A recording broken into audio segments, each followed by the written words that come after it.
Okay, welcome back everybody to Coffee and Art on a Monday morning. Thanks guys for being here. So we got through the Idea Collecting Society or the Society of Idea Collectors week 4. We got through with that and without we've been having some chat issues over on Ustream. So just saying, we're going to try to keep rolling with it here. Okay. So the next thing I want to do is I have been getting all kinds of questions on. Oh, good, Janet. I'll let you know. Janet is Monkey Island Madness over on Ustream and on YouTube, and she streams at 1 right after me here on Ustream, Eastern, 1 Eastern, Monkey Island Madness. And so we're just talking about her. I mean, she's here. She's here. We're not talking about her. Anyway, so I get a lot of questions asking me about, do you gesso your pages? And they ask me that on collage, mixed media, altered books, color book pages. They ask me about gesso all the time. I do not gesso anything. If I need to, like on the magazine journals or the altered book, if I need to white something out, I just use white acrylic paint or a color acrylic paint to white out text or to I call it like reverse collage and getting rid of stuff on a page. I just usually use acrylic paint. I do not gesso anything.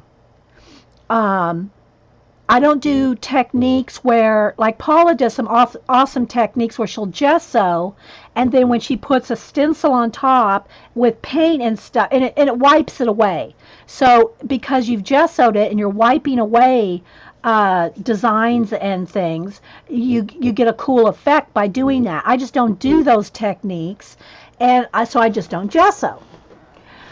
So you girls in chat.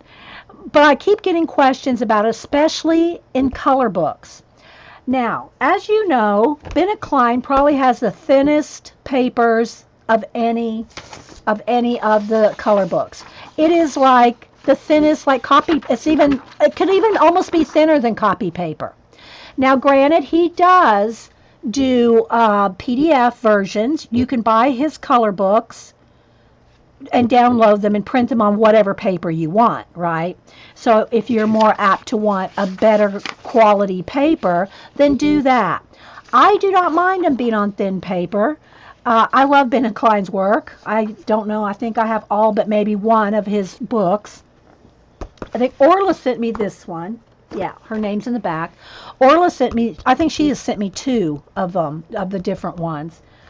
And so anyway, and I've colored many of his pages with different mediums.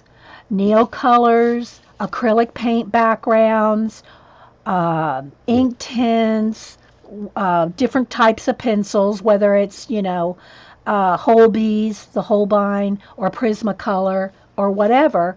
I just don't have any issue with just going straight on the paper. Now, granted, markers, alcohol-based markers, any kind, whether it's a Copic or a Hoo Hoo Hero or your Blick, any of your alcohol markers will go right through this. I mean, in no time at all. I mean, it'll go right through, right? So I've had people say, well, go watch this video. There's this person gessos. This one does that a watercolor ground to make it watercolor absorbent ground. Is it absorbent ground for watercolor? Where's Eileen? And all this other stuff to test, and I just haven't ever done it. That being said, hey, Darcy Glam. Get in your magazine. Okay, you're in your mini magazine, idea collecting, um, prompt playground. Yeah.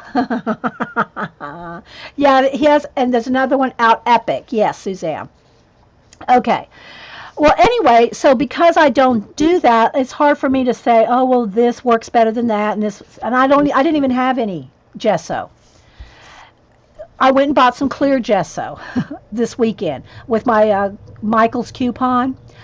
I went to Michael's because everybody that seems to use clear gesso, and it's in a brown thing. It's clear. I mean, it's white, but it's clear, but it's not brown. It just looks. So I picked this up. I went, oh, that's brown gesso. I don't want brown gesso. Well, it's not. It's just the way that and this is Finnabair, her line of product. Anyway, so I went looking for. Um, Dina Wakely's little jars of gesso because that's what I've seen people use. Clear gesso on their color book pages.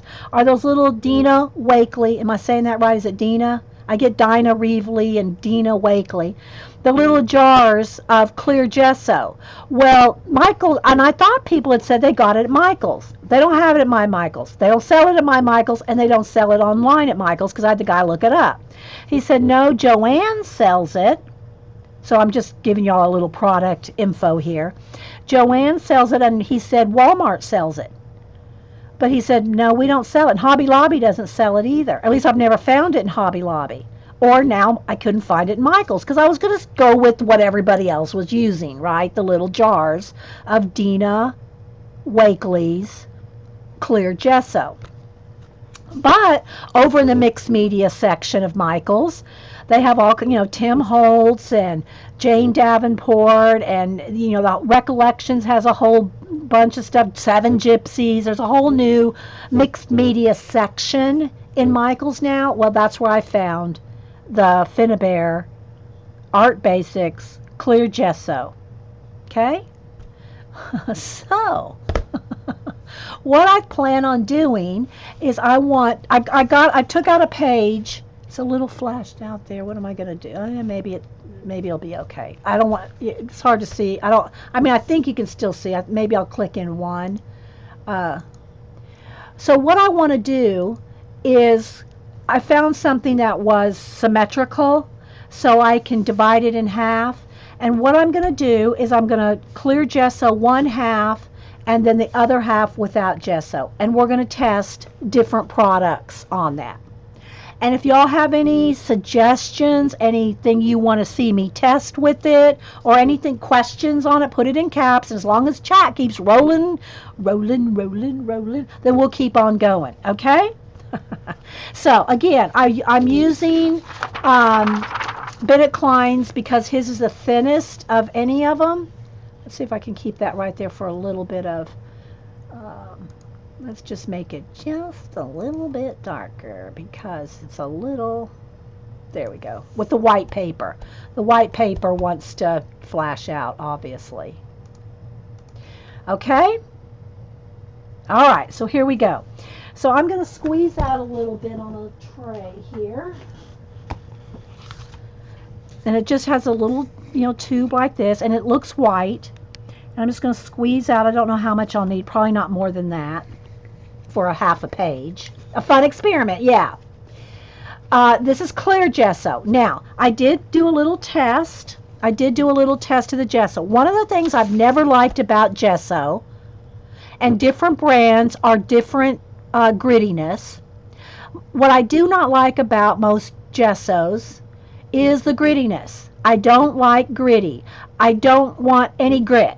I don't want my pages to be gritty, whether it's a color book page, whether it's my art journal page, my mixed media. I do not like the gritty sandpaper gesso. Okay? So, that being said, this is not gritty.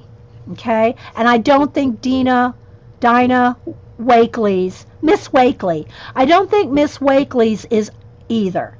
From what I've seen people talk about, hers is not gritty either. I don't think that Golden's is gritty, but I don't have Golden's clear gesso. Okay? Part of the benefit from doing this is, from what I understand, and we will do tests, Kiki, is a couple things. Preventing things from coming through, whether that's watercolor, your markers, and I don't know. Aaron, let me ask Aaron. I don't know the danger to a Copic going over smooth gesso. I don't know if that can hurt your Copics. That being said, if you have Copics and I'm gonna do a little bit of a test here with them, but do not ruin your Copics trying this experiment. Go research it and find out. I'm asking Erin, she's a certified Copic person, whether she thinks that that could be dangerous. She said yes, you will hurt the Copic nib. Okay, but I'm going to try whether it's maybe I'll use my Hoo Hoo Heroes. My Hoo Hoo alcohol based, the cheap inexpensive alcohol-based markers. Maybe we'll test with those. I just really want to test to see if it makes it stop from going through. Okay. Okay, so we'll use the hoo-hoos, not the Copics, because everybody's going to say you're going to kill the Copics. Don't kill the Copics. Okay, we'll go with the hoo-hoos. Okay. If y'all don't know what I'm talking about, hoo-hoo and oh-hoo. Oh-hoo-hoo and hoo-hoo hero is I'm assuming, a Chinese brand of alcohol-based markers. You can get like 80 of them for $30 or something like that. Different prices, different countries. Look on Amazon under hoo-hoo hero markers, oh-hoo, or I think it's iTouch. I think Anne has the iTouch. Is it iTouch or just Touch markers? They're all the same. They're all an inexpensive version of alcohol-based markers.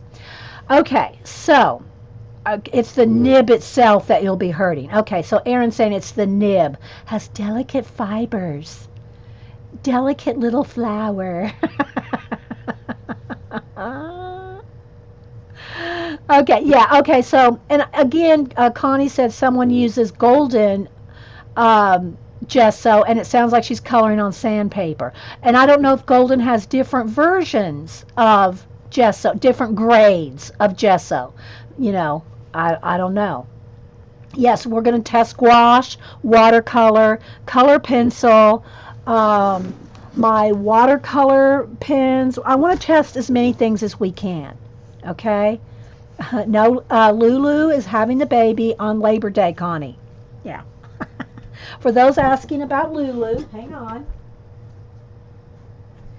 Miss Lulu is with child. She will be having her baby on Labor Day. There's actually a baby in there.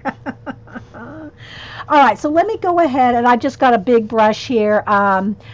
Maybe I should use a foam brush so it doesn't leave brush marks. Maybe that's probably a wise thing, because when I varnish, I do varnish.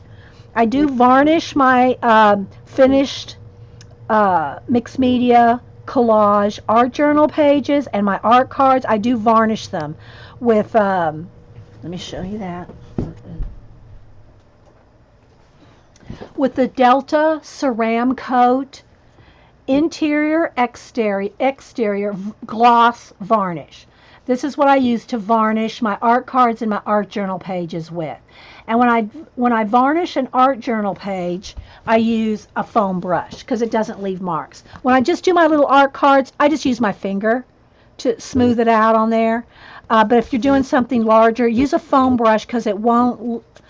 It's CB did, Chatty Natty, CB. It won't leave brush marks. And I think that might be important if you're going to do a color book page. So let me see. Let me get a Faber-Castell because I know they're waterproof. And I'll just use this here to divide. I'm going to divide the page in half. So we'll keep this as our test page. Okay. All right, so now I'm going to gesso. Let's do this side because it'll be easier for me to work on. So it's clear gesso, and I'm just going to put one coat. Oh, I guess I am going to need more than this because it's soaking into the foam brush. Okay, so I'm just going to clear gesso with one coat. And it does have kind of a smell. It's not a bad smell, but it does, if you've ever used some of those Hobby Lobby paints that are kind of inexpensive, Amsterdam, and I don't know about Liquitex I gave them all to Cameron, so I don't have a Liquitex one here to sniff. But I don't think the Liquitex ones have a plasticky smell. This does have a plasticky smell. Okay, let me kind of tilt it to see if I got it completely covered. I want to make sure I do have it completely covered here, because I'm going to go on the skin and different areas. So let's make sure I have a good coat. And it looks a little milky, but it does dry clear. Okay, and it looks like in the camera, it looks like it has a pink tinge to this paper. It doesn't. Let me go real quick and wash this out. Well, let me see. How dirty is my water? Okay, I'll stick it in my water there. Yeah, you can. The thing I don't want to use, I'm not going to use a card. I could use a card to smooth it out, but I don't want to wipe it off. I want to make sure I have a good coat here. You know, I want to make sure, let me smooth it out with my finger then. I want to make sure I have a good coat if we're going to test the resistibilities of it, you know, and I'm afraid if I use a card, I might just scrape it all off, right? All right, so now I'm going to take my heat gun and let's dry it. So far, it's not wrinkling it.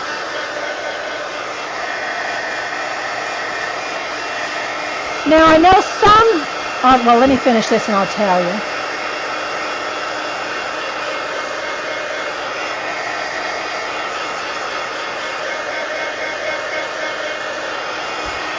Turn it over.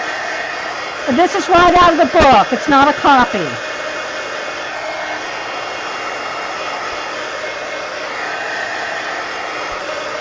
I want to make sure it's 100% dry.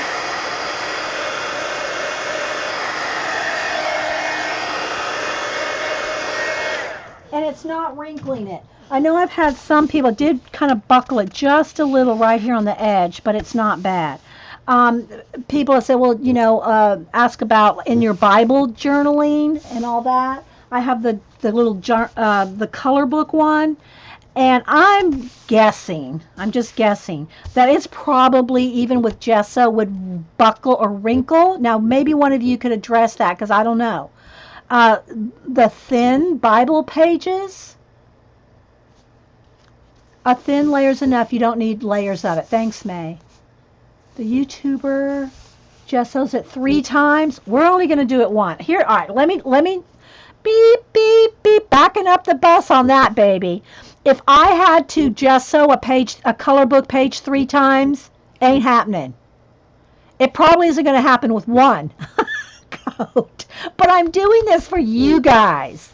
All right, I am not going to ever gesso a color book page 3 times. It would have to be like I was doing the Mona Lisa or something. You know what I mean, Vern? I don't even do that in my mixed media art journal collage pages and posters that I spend hours on.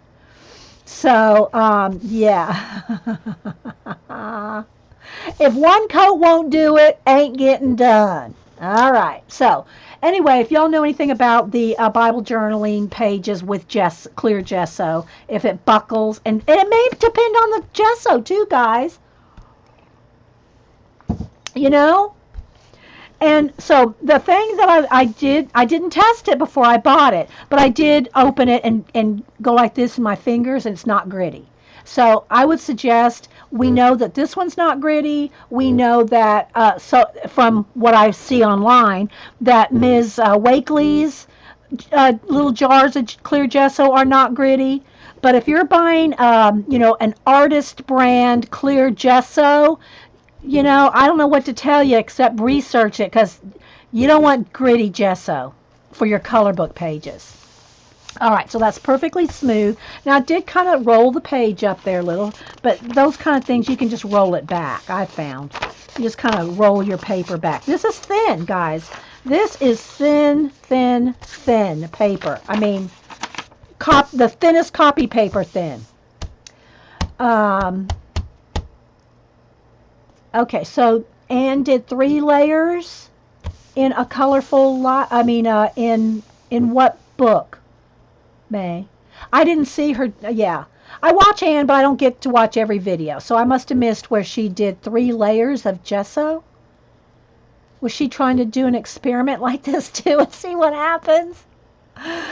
Okay, okay, and I'll have to go find that video. Okay, so what we're going to do though is one layer and see what happens.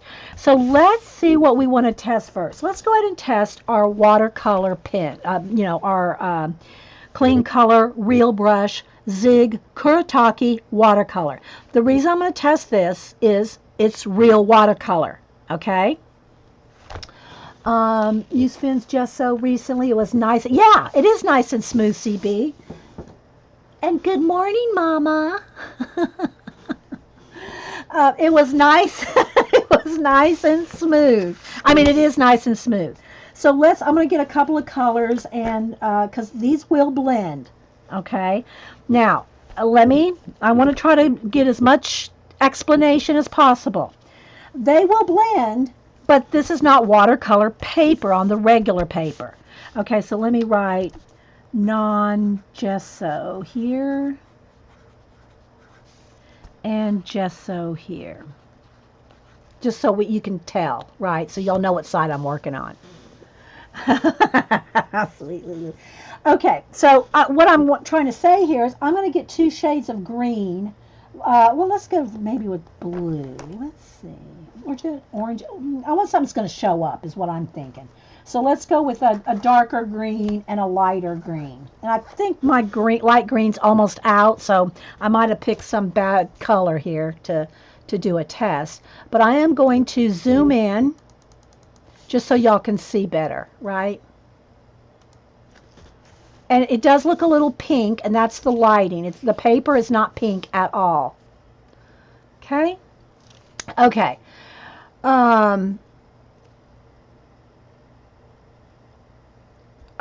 In the art, this one, yeah, it's not gritty at all. This is not gritty. That's why I bought it, Prisma. All right, so the thing about doing any kind of watercolor blending, and maybe any kind of blending on a thin paper, is it soaks right in, right? It soaks right into this thin paper, and it's hard to actually blend. Even with like Copics and stuff, when the paper is so thin and porous, it just soaks it right up. So it's really not made. It's not made for watercolor blending. It's not made for Copic blending. We're not doing the nice cardstock, the nice Copic papers and all that. Check. Oh, well, it didn't go through it. It's kind of ghosting, but I didn't heavy hand it. Okay, that's why I got Sketchbook 4 here, because that's the name of the book I took it out of. So I didn't heavy hand it. Now, if I do this, well, let's wait. Let's do one marker at a time. Okay, so I'm going to just do a little test on our wing here. And I'll probably do some purple, and different products I'll do different color. And we'll write out the name of it. So I'm going to start with the light green here on this wing. And I'm just going to put, see, this is almost out. Okay, that's not going to work. I thought this was almost empty. Let me get the next color of green. Okay, so I'm just going to put some here. And actually, let's test it with water. Let's try to blend it with water. Because it's watercolor, so it should blend with water, right? And so I'm going to try to pull that out. And it's not moving very much. And it's already peeling up and going through, okay?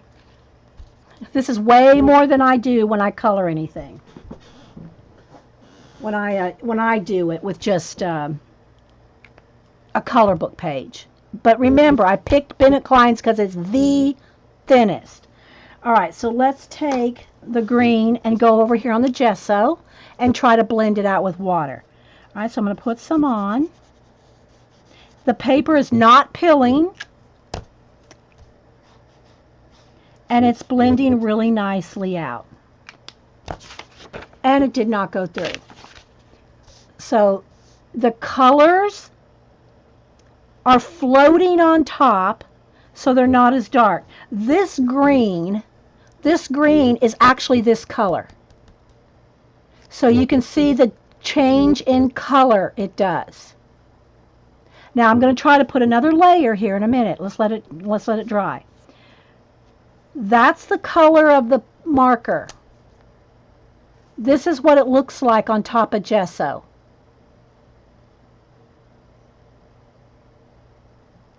Eileen says she likes Finnabare's heavy gesso. It's so smooth, she's thinking about painting her body with it. Eileen.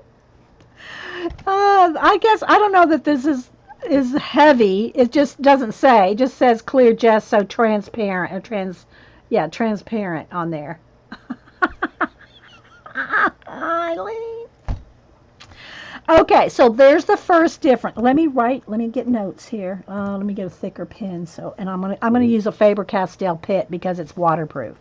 Okay, so this is the Zig water clear brush. Their name's so long. Okay, clear brush. Zig.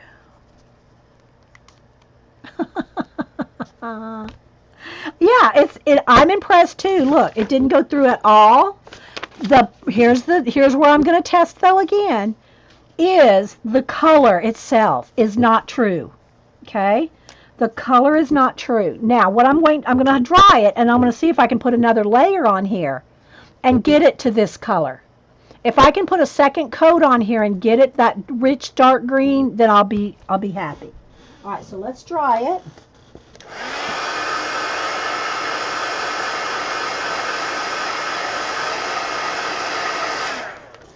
This is really pilled. I mean, I can almost peel. I mean, I can feel the flicks of paper coming off because I really soaked that down. Okay, I really soaked it. So now I'm going to put on another coat and try to get it to the true color. Okay, and let's take the water and feather it out. So there's a second coat, and I am impressed. I'm impressed with the watercolor. And it did not soak through. I can almost say it's beginning to ghost. Now remember guys, this is the thinnest color book paper ever. So yeah, there we go. Let me just carry a little bit darker. And it also, because it's soaking right in, it soaks immediately into the paper.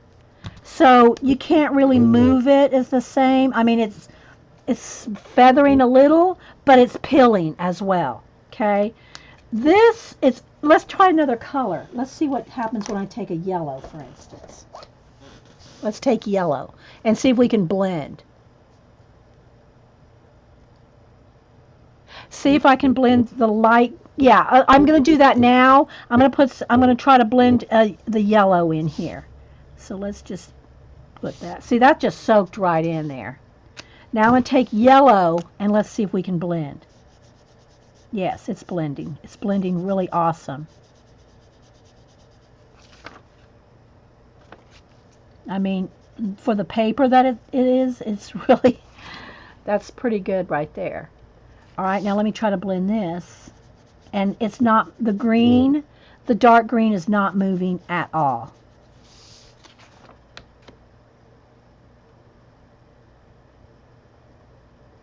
Now, I will say this, guys. When I've used these on, say, cardstock and different papers will blend these without the gesso. Different papers will blend these differently. I know that it's not going to work very well on this thin paper, but these do work. They do blend together on some color books and certain cardstocks and things like that. So just because you're getting this reaction with these here, this is the thinnest paper ever. Okay, so the gesso, but again, look at the difference in the vibrancy. You don't see that how vibrant that is? It's not quite as vibrant. So let's dry it and see if I can put another coat on that. Because that does matter. To me, anyway. Let's see if I put another coat of the yellow, if I can get it nice and vibrant. It's really just wanting to pick up the green. I can't really get it that bright. You see? Even when I'm over here by itself and trying to get it nice and bright, I cannot get it as vibrant as the non-gessoed. So the colors are a little bit more vibrant on the non-gesso. Okay? I think that's because your colors are floating on the gesso, whereas, on just the paper, it's soaking in. Okay, so there's our Zig Clear Clean, what is it called again? I always forget. Clean Color. Let me make that. Clean Color. Clean Color, not brush. I mean, not clear. Okay. Okay, so there's that test. Test 1. Okay, so let me put these away so I have room.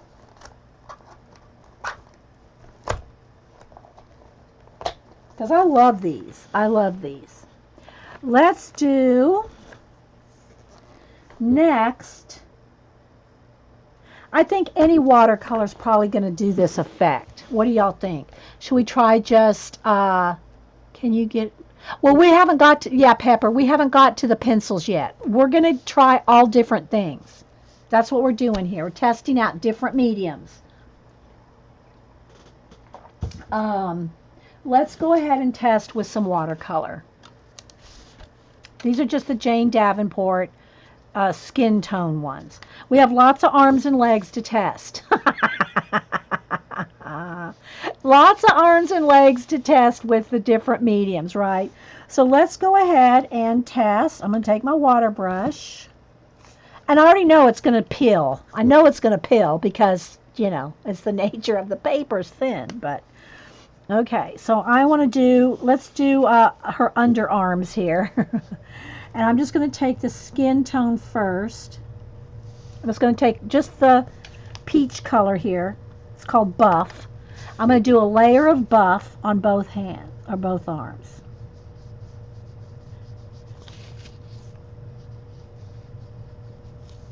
Okay. And what I want to do is see if I can do some blending. Again, the color is, all right.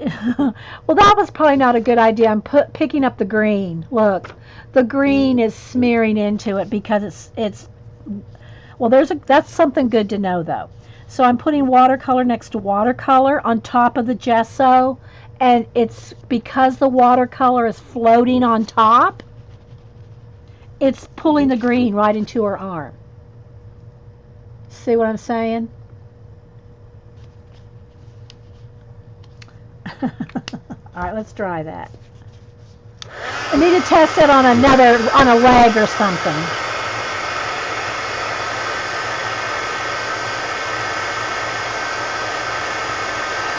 But it's good to know if you are doing a watercolor page in a color book and you have watercolored, let's say you gessoed it, and then you're doing watercolor.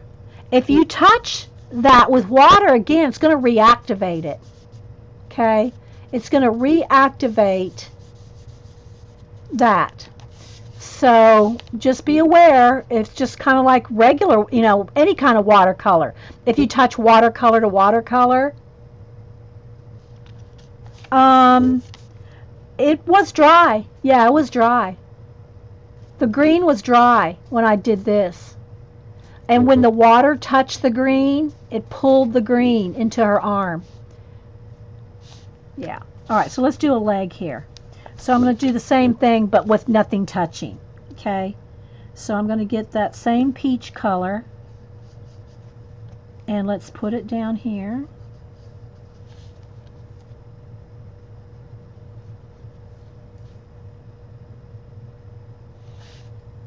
Okay, and now I'm going to go on the gessoed side. I will tell you this, this being a grayscale, it is more opaque. It is covering more of the grayscale. Not a lot, but some. More. And it is going a little dark here because of the grayscale. So you can see here, see how it's covering up some of the grayscale?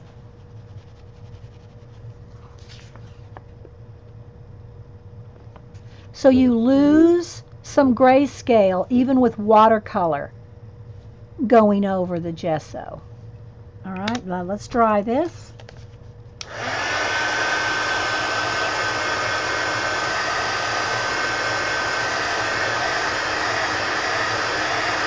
Anita, you have to email me. Email me or message me, Anita.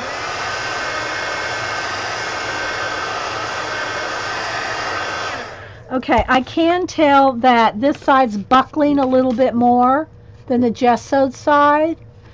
But again, I'm testing on the thinnest paper we could possibly test for that purpose. Okay, so this is the Jane Davenport watercolor. Not that it's Jane Davenport's doesn't, watercolor is going to probably do the same thing no matter what, but I'm just for my own reference. Okay.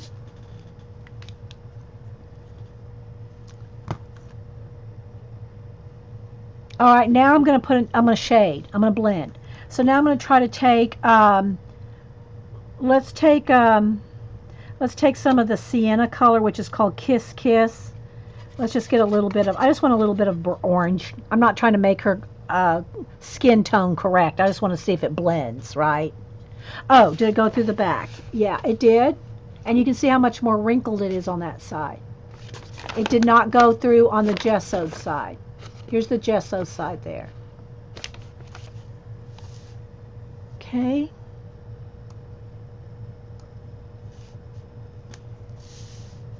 All right. So now I'm going to try to do some shading with the sienna color.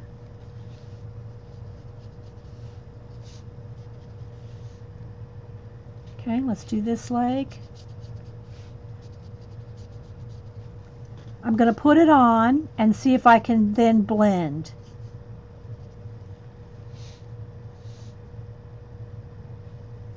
Are we still with the tour, guys? Let me put in a test. Okay, we're good. All right. Now I'm not going to dry it. I want to see how I can blend. Okay.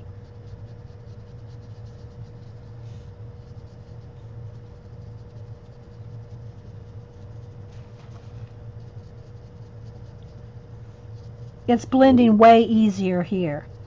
It's still blending here. Here's the problem with it blending on the thin is I'm oversaturating the paper, so it's wanting to pill. Okay.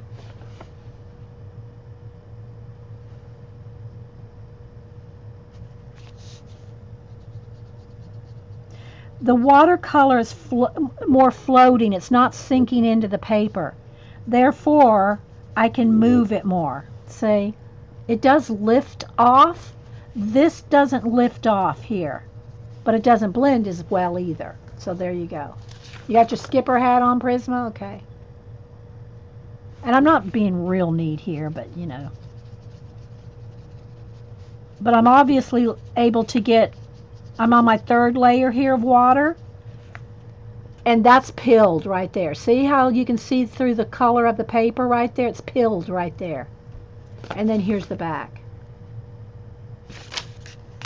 So definitely the gesso with watercolor on thin paper. At least the thin paper. I've not tried it on anything else yet. Okay. So there's the watercolor. Let's dry.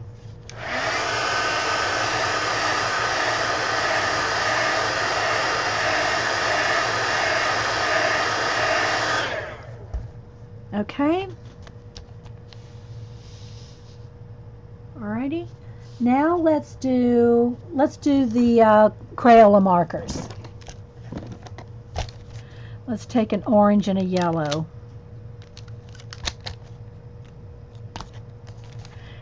And These do not blend normally anyway, okay? These are not watercolor. They are just water-based. Okay, you like the experiment, Pacola? Okay. These are just water-based super tip Crayola markers. I love using these for tiny little flat areas, like all those leaves that I was doing in the forest. I love that because I'm not doing a lot of shading, I'm not doing blending. I just have a lot of little tiny bits that need coloring. So I don't expect these to blend, but let's see what happens if we do it on gesso, right? All right, so let's just pick a small area, like this little tip of this wing here, okay? Or let's do this little butterfly on her head here. All right, so I'm going to first, I'm just going to color this whole thing yellow. This is how I normally use them, right? That's the non-gesso. Here's the gessoed side. And again, I do see a little variation in the color saturation, in the color. This has a little bit more darker yellow. I don't know if it's showing up on camera. And this has a little bit more vibrant, bright yellow because it's sitting on top of gesso, right? Now I'm going to take my orange and I'm going to like color this area in. Oh, this orange isn't working. Let's get one that does. Throw that one away. Okay. All right, so I'm going to put some orange in there. Again, look at the difference in color. Look how saturated that color is compared to that. And whether that's good or bad to you, it's just something to note. Okay? The saturation, vibrancy of the color is much deeper when it soaks right into the paper than when it's floating on the gesso. But now what I want to do is take my yellow and see if I can pull that color out. Okay, so let's try it here. It is not wanting to pull it at all. That color is soaked right into that paper, and it's even when it's still wet, it is not moving. Now remember, these are not watercolor markers, so I don't expect them to really bleed and blend like my Zig Kuritakis. I'm just doing a test. All right, so now I'm going to go over on the orange side here, and what it's doing is it's picking up. It almost erased the orange. See how it just like picked it right up. Okay? It just took the orange right off the paper. I mean, there's a little bit left, but it all came off. Look. Not that this matters. You can clean these off with just doing this. But just so you know, okay? So this was the Crayola Super Tip. Now, I'm going to go back over it, but I really want to know that that does that. Lifts off the orange.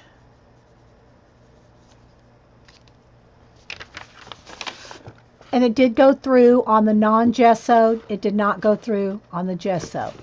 But that's important to me right there. Okay, I'm glad to know that. I don't like that. See. Now, I'm sure I can probably go back over it. Yeah, see, I can go back over it. But it lifts it off if you try to blend it. They don't blend. No blend. It just picks it up. Okay, lifts off orange.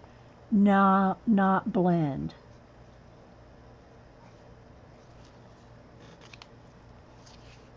Okay?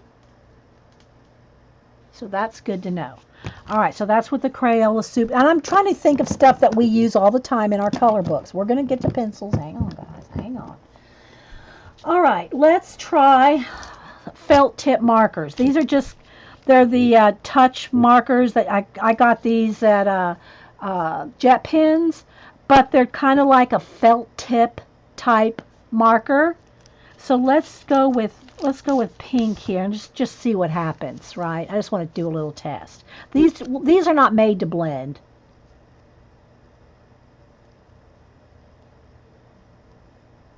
Well, yeah, I don't think, well, we'll do that real quick then, Karen.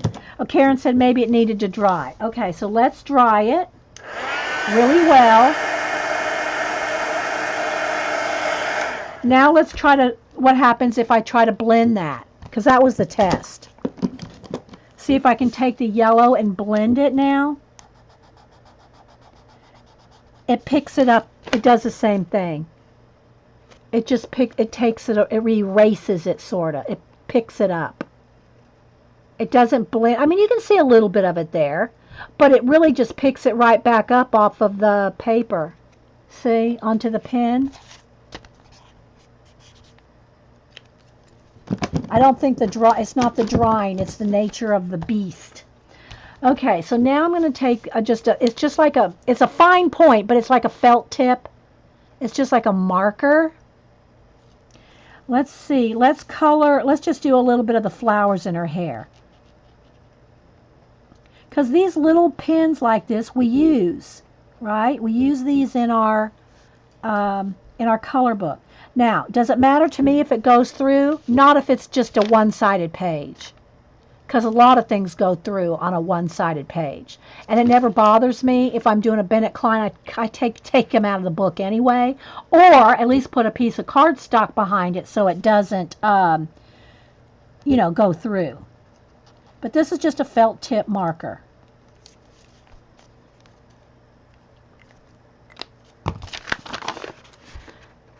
Did it go through on both? It went through on both. Okay. It went through on both sides. Yeah. It went through both flowers. Maybe a little less. It went through a little less on the gesso, but it went through both. They're kind of like a Pentel pen, but they're called Touch, and they're finer point. They're from Jet pens. They're a finer point than your Flare. But it's let's just put Touch marker.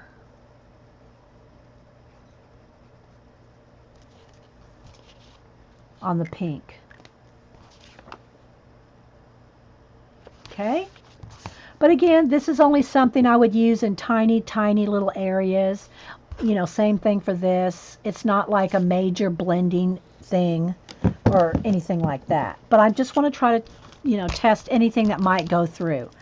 All right, so now we do not want to ruin Copics. Everybody say, don't use your Copics on gesso because it'll ruin it. And I totally get that. So we're going to use our Hoo Hoo Heroes. Well, let's find one here. So a Hoo Hoo Hero are just the inexpensive brands that you can get like 80 of them for $30. And they go by Hoo Hoo Hero, Oh Hoo, and Touch. Okay? They go by the 3 different kinds, and probably more too. Let me get a light one and a dark one, and I'll try to do a little blending with the greens. Okay? And we're going to just work a little bit here on the wing, just to see what happens. Why, Janet? Your heart's racing. A little dismayed. What happened, Janet? I missed something. Are you okay? Hope you're okay. Links are not open, Miss Saroma. All right, so I'm going to take the dark one. Let's just take the chisel nib. Now, the only bad thing about the Hoo Hoos, the Oh Hoos, and all that are there's not a brush tip like your Copics. Hang on, let me look here. The Blick brand, which is more expensive than these, but not as expensive as a Copic, have a brush. I only have 5 of those colors, so I'm looking for one of my Blick. The Blick brand has a brush like the Copics do. Okay? So just be aware that these are inexpensive, but they do not have the brush tip.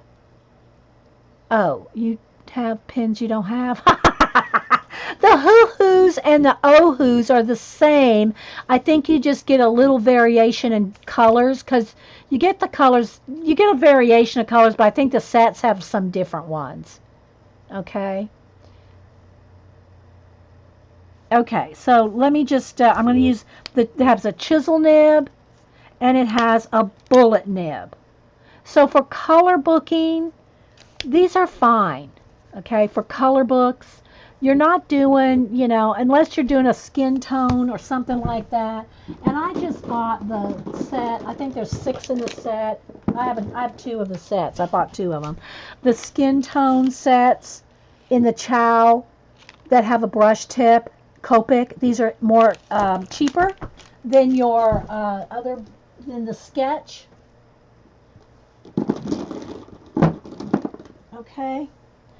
But that's not what we're trying to do here right now. We're just trying to see what happens. I might try to do a blend with the skin. Here, let me go ahead and pull 2 contrasting colors out here. Let's get a darker and let's try a couple colors of. Hang on, I'll get.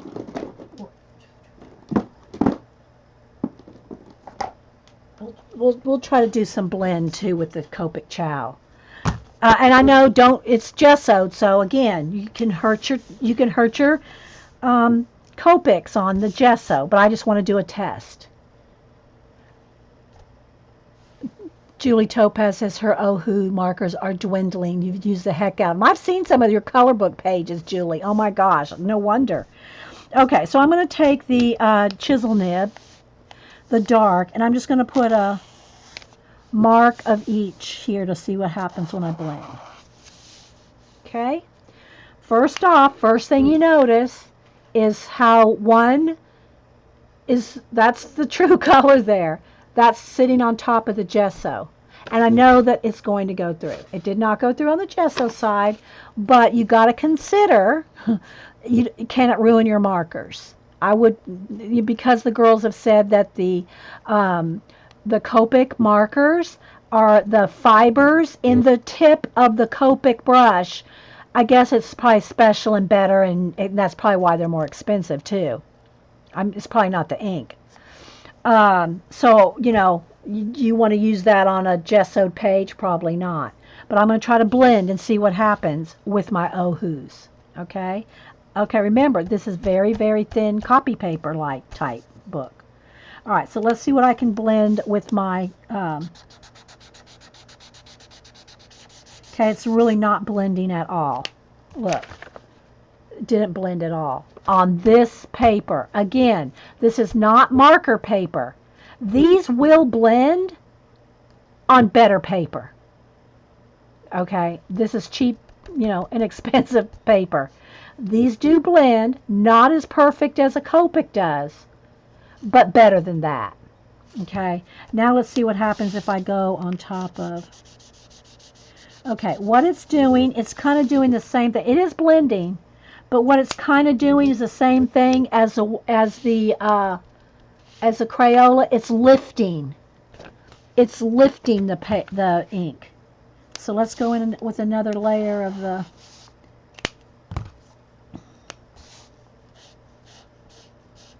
Okay, it is blending. Maybe I should make it blend a little better. Okay. Yeah, that's one of the things CB mentioned too. When you buy these sets, there's you get like 80 of them for like $30, $35, 85. I think there's even bigger sets for 40. You're only spending 50 cents or less on a marker, but you can't reorder the individual colors. So if you run out of a color, but for that many markers, for that cheap a price, you can almost afford just to order you a whole nother set.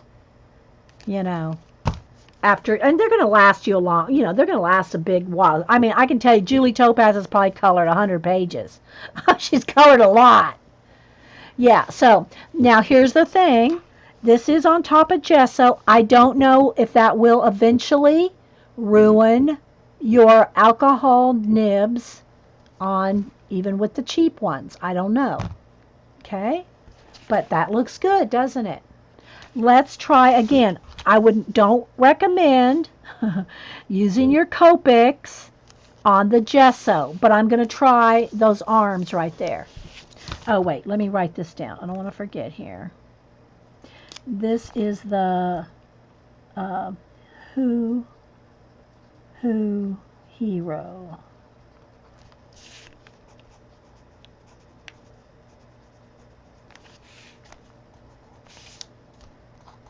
Okay.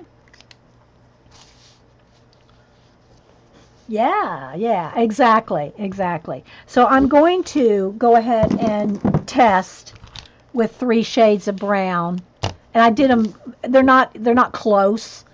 There's one closer to this, there's closer to that, there's a closer shade of brown to all these. I'm doing high contrast here to see the blend, just to make it stand out, right? All right, so let's do her arms up here. So I'm going to start by, I'm just going to put let's go with just a dark brown. All right, it's going to be way different. Watch this, guys. I mean, it's totally washed out compared. Okay. Here's the thing all right, you know that when you use Copics on paper made for Copics, that you can get darker and darker and darker with layers. This is not, I don't think that's going to happen here. I don't think you can layer this up, but we'll see. Now I'm going to take the lighter, the medium one I got here. And again, what it's doing, it's blending, but it's also lifting. This is not really probably going to blend at all on the copy paper here. We'll see. It's definitely going through. But look at the color difference.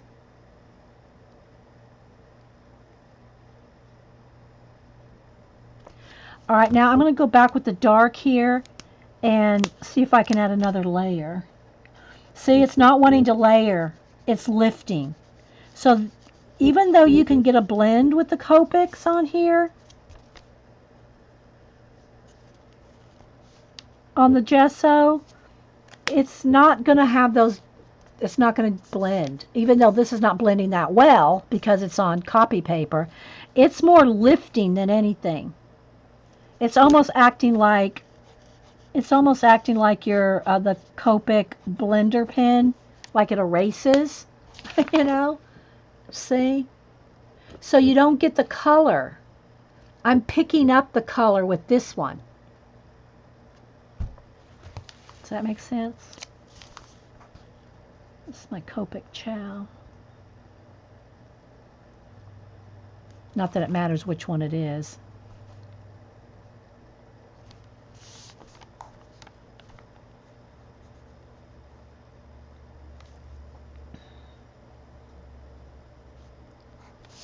Put a little arrow. Okay. The ungesso paper, it just sucks the ink right out. Right, exactly. But look at the color difference too. It's soaking out the ink, but it's making the correct color. Now, I didn't expect it to blend that well on this paper, guys. Let's be honest. This is copy paper quality. Okay. So there's that. So I'm impressed with the gesso, but it lifts, not blends. Okay. The watercolor is the best so far of any of the test. It at least it lifted, but it did blend too. Whereas the markers, they don't blend, they lift. Oh, they're mixing, but part of the thing about it is that it has to soak into the paper. The gesso is preventing that. It's sealed the paper, right? Okay, so there's that. Now let's move on to some pencils, shall we? Let's see what happens. And I'm guessing pretty much all the pencils. I mean, I'll try the Holbees and the Prismas. I don't know that they're going to be that much. You're not probably going to see that much difference. You'll see difference in the pencil, but I don't think it's going to matter so much which pencil I'm using as far as this goes. We'll test two, maybe three pencils. Okay. All right, so let's go with the wings here, and let's get a couple shades. Let's get 3 shades of like teal color here, or green and teal. Okay, that's 2 more. There we go. We'll go with these 3 colors. Refills. Yeah, Copic refills. Yeah, but the thing, it's not what we're talking about here. Indigo. It's not the price of the Copic. It's you don't want to ruin your Copic tips. The Copic tips can be ruined going over gesso, and you don't want to do that. That's why I'm using the Hoo Hoo Heroes as our main example. Okay, so I'm going to take these 3, and I'm going to start with, let's just put let's put the light color first.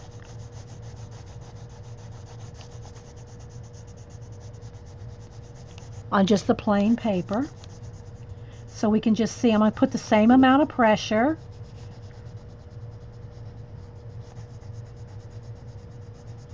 And this is just like I normally would do on a color book page, on a Bennett Klein. Let me write down though what I'm using here. Prisma pencils.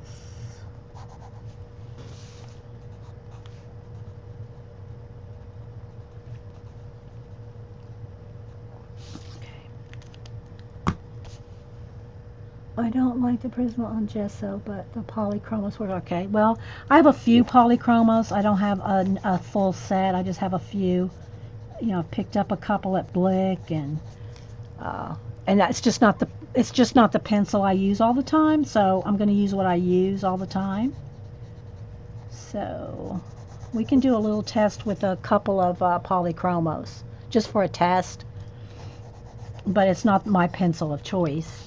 All right, so there we go. Now I'm going to do it over here on the gesso side. And just the feel of it. There's my mailman. Janet said I should have mail today. I'm trying to feel what it feels like. Because this gesso is smooth, it's not sandpapery. I can't really tell a difference, to tell you the truth. I can't tell the feel. I'm going back and forth. This is a little smoother. I can tell this is feeling waxy already.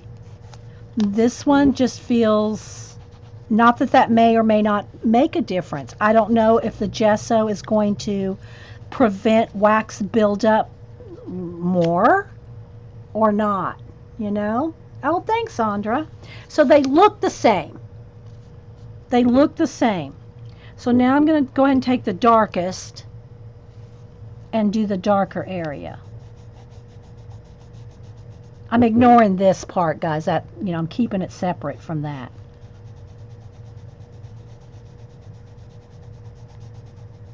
Let's kind of go down the wing here.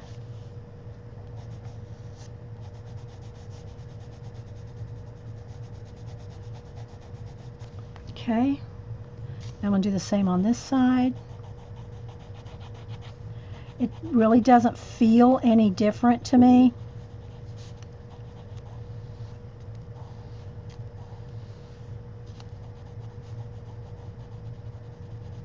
And I want to look at it real close, though,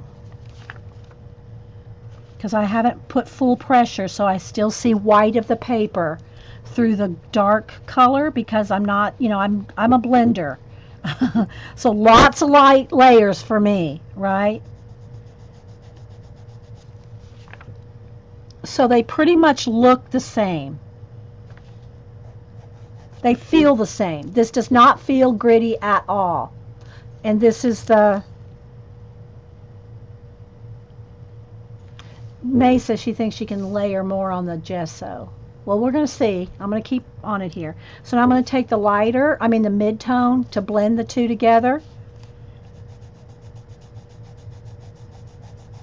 And it may take a lot of layers to really be able to distinguish.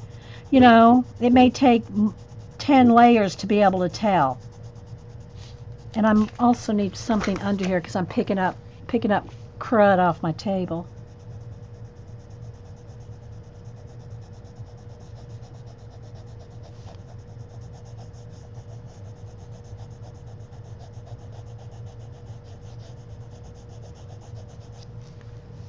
Okay, now let's go over here. Hi, Haley.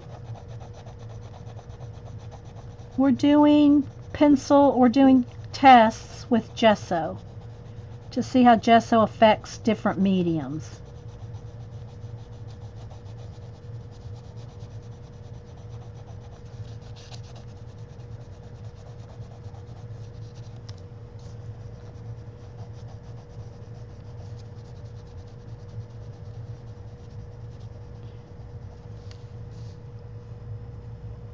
I'm looking at them real close and I really cannot see.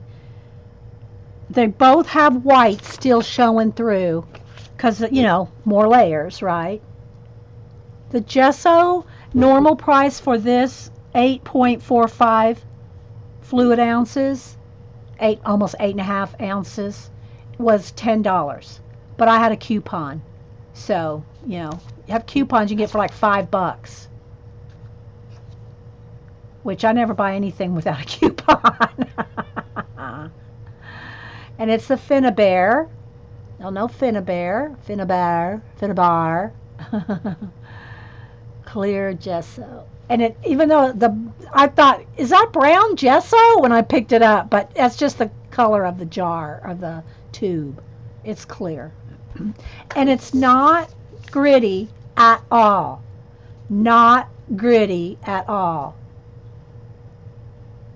Yeah, I do not like toothy gesso. Yeah, Liquitex is the one that I've tried before. It's like sandpaper.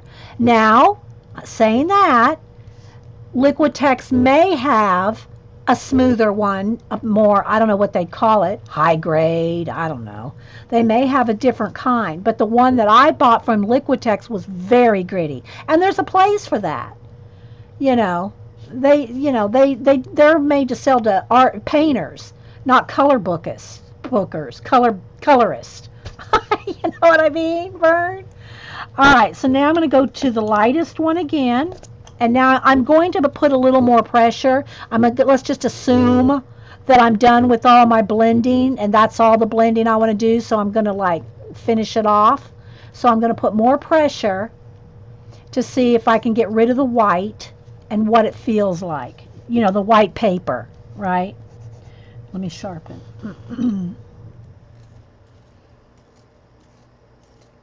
Oops.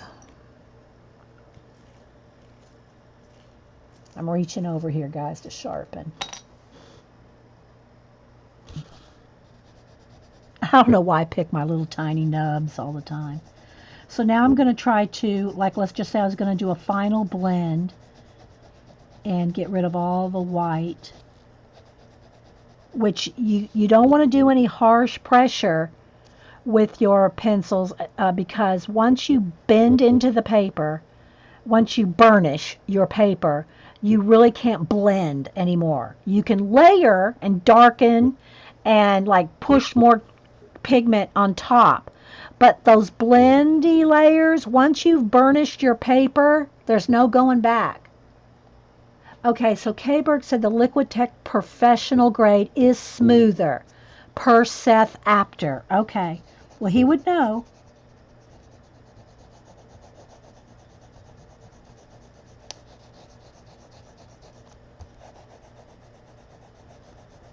So now I'm, getting to the point where it's like, smashing into your paper, which that's part of my test here.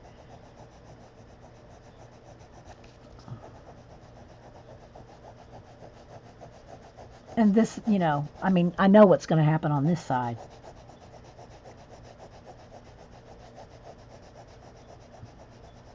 I'm getting rid of all the white of the paper. The little, see through the paper there. Okay, now let's do it on this side with the gesso. Okay, start down here, work my way up.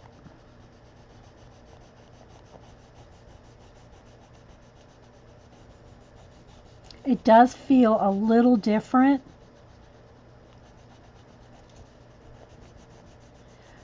To me, when I'm doing this part, I'm having to work a little harder at bearing down And as I'm bearing down, it's lifting some of that color. Kind of just like the markers did. It's not horrible. I mean, I don't mean to say that. But I almost can see a wax film. You can see it quicker on here. Not that that matters. I'll take a tissue to it and we'll see if we can compare. But I'm having to push down harder to get rid of the white. And I've actually lifted. I don't know if you'll be able to tell, but see how this is lighter? See how it's like lifted off some of the darker pigment. Oh, thanks, Haley. Big hug, girl. Can y'all see? See how that's darker there? And it like picked up the pigment. Now, I'm sure I could probably go back in here and darken it up with the, but I'm not going to get a blend. It's going to just sit on top. Yeah. It's just going to sit on top. So it does feel a little different. I think I would like the gesso for the watercolor. Not necessarily for the marker, because that picks it right off, right? The marker, one color picks up the other color and just takes it, like erases it. It's awesome with the Copic, but you don't want to use Copics on gesso.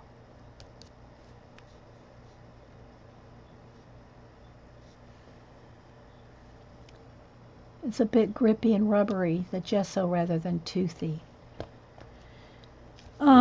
Kinda. Yeah, Miss Aroma. Maybe it's kind of rubbery. Maybe that's a good example. Yeah, it's hard to tell on camera. They don't feel any different. Let me see if I can see a shine difference. They're both got a wax bloom at this point, but you can take a tissue and get rid of the wax bloom. Let's see what happens when I burn, like rub on it. See what happens, right? Get rid of the wax bloom. Okay, that is, all right, here's my explanation. If you took a Crayola crayon, you know how waxy a crayon is, right? And if you want to feel what I'm feeling, you can do this test. Color with the Crayola crayon and, real hard, and then try to go like this on there, and you'll feel what I'm talking about. Okay, they're both burnished down pretty much fine. It's just that I can tell there's more of a buildup on the gesso, which that seems normal. You're going to have a buildup because you're not, there's a barrier between your pencil and the paper. If I were going to use gesso with Copics, well, this is smooth, Susan. This is as smooth as a baby's bottom. There's no texture to this at all. No grit. There's no grit with this at all. But everybody is saying don't use your Copics on gesso, period. Thanks, Tambit. There's no grit to this. I mean, if let me pull some out. I mean, you probably won't be. It's like it's just like lotion. It's just like hand lotion. There's not a bit of grit to that at all. No grit. Just feels like hand lotion. Yeah. Ink tints. Okay, Erin, we'll do ink tints next. Okay. And if y'all want to do a polychromos test, I have a few colors. I can do a little bit of a test with polychromos and Holbees. But I don't know that we're going to see much. I think pencils are going to, well, we'll see. We'll test. But ink tints for sure, because ink tints is water and ink. And that is a good one to test. Okay. And Neocolors is watercolor too. So I don't know that that's going to matter. But we'll see. We'll test as many as we can here. All right. So let's go with ink tints. And that does have a smell, though. It does have that plasticky smell. It's not horrible, but it does have a scent. It does have a kind of that plasticky acrylic paint smell that some acrylic paints have. Exactly, Susan. We already did the Copic test. Okay, so now let's go with the ink tints and let's see what colors do I want to do. Let's do something on our dress right here. Um, Purple maybe? Purple might be a good one to test. And let's see. I do have, I did do a what do you call it? Let me get a couple of different ones so you can see. I did do the label test, the labeling. I, I did every one of my ink tints on a little label, like, a little nameplate label, well, labels, paper labels, and inked every one and then did my own little wrap, because the thing is about the ink tints, the colors here, they're not the same. You can't really tell. Gonna ask, I've been doing a picture with Prismacolor and the colors have gotten kind of glumpy. That's wax buildup, Zandra. Prismacolors are wax-based pencils, and you get wax bloom. That's why it's so important to do light layers. If you want to keep blending, if you want to do 10 layers, let's say you're doing skin, and you want to do 10 layers of skin, you cannot put any pressure down. Once you burnish into the paper, whatever kind of paper it is, there's no going back. That pigment is smashed, burnished into the paper. You can layer another dark color on top of it and make it waxier and waxier and waxier, but you can't get that blend back. Now some people say, well, you can put fixative and spray fixative and do more. I don't do any of that. I'm just careful with my blending. I don't like the smell of fixatives. I don't use fixatives in anything. People ask me that all the time too. Do you fixative this? Do you fixative that? I don't fixative anything. Now I have in the past fixative some, the spray fixative on some pastels that I've done in the past. But then again, I don't like pastels either, so I don't use them very often. And so I don't fixative anything. I don't like it. Has a lingering odor, even odorless stuff. I can go back in journals that I've done fixative on, like pastel stuff from 20 years ago. I can open it up and I can still smell fixative. Where did I get this at? I got it at Michael's. It's over in the mixed media section where Tim Holtz and Jane Davenport and all the little Seven Gypsies and all the little Tim Holtz little doodads and all that. It's over on there's a big aisle. Yeah, well, I don't know what you mean by glumpy. If you mean waxy, but I never get glumps. I'm not quite sure what you mean with glumps, Sandra. Sorry. Okay, so I need to do a little test, so let me just get a scratch piece of paper here because I want to see, I want to get a couple shades of purple. That's kind of more blue than purple. See, it's that color. It's more blue. I want more purple. Let's see. This one's probably better.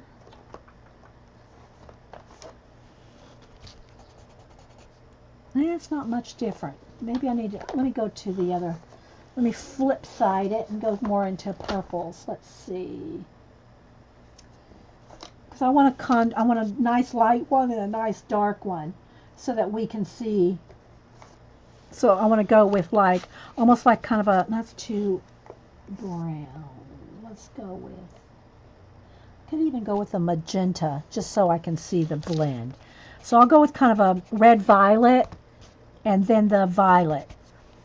They're not really made to blend together, because there's such a difference between the shades, but I want it to be that way so we can test. Okay? So these are the two colors that I got. The red violet and the violet. I got ink all over my hands there. Okay. Thick and goopy, I don't know. Then you've got, I don't know. I don't ever get thick and goopy pencils. But maybe I just don't bear down enough to get them to that point. Thick and goopy. I don't know. I don't know, Sandra. Okay, so I'm going to go ahead and take the darker one, and let's just do a little bit of, if y'all see the line down the middle, this side is non-gesso, this side is gesso. And again, I'm recording all this. It's still going there. Thank goodness. Okay, so they both kind of feel the same as far as putting it down, you know. And now I'm going to take the red violet, and we'll go further down on the dress here.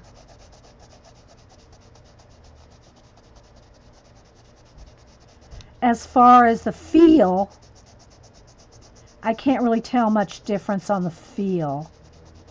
Maybe a slight more on here on the gessoed side, but not enough to really make that much of a difference. Let's go with the third color just to have it show up. Let's go with a real, maybe a pink. Let's go with a pink, maybe. You doing pink? Yeah. Let's go with pink, kind of a corally pink. They don't go together. I'm not trying to, you know, match anything here. I'm trying to do a comparison of blendability and colors.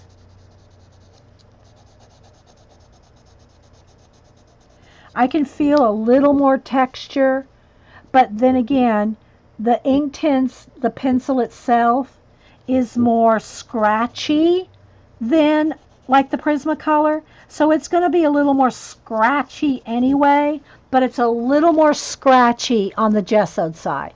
But it's not terrible, and it's not that noticeable. All right. So let's do this, and I've got places here to do further blending, right?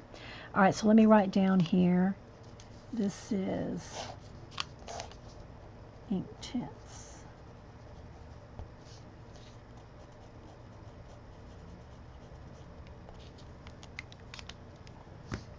So let me get my water brush and a Kleenex to clean my brush with. So let's see what happens here. So let's start with the darkest area here. Okay, and I want to clean off the pigment because I don't want it to be affect my decision on the other side. Okay, just by looks, I can't really see any difference at this point. Now we're going to blend and do other things with it, so we'll see. Okay, now let me go down here to the pink, and I'm just going to do the gessoed side.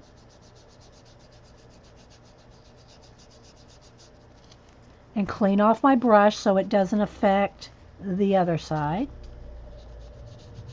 You can definitely see a color difference. See the color difference with the pink? Now we got the red violet in the middle here. Cleaning off. And part of that is because it's soaking into this paper. See? All right, now I can't dry this because once you dry ink tints, it's permanent, and I don't want it to be permanent yet. I want to still blend.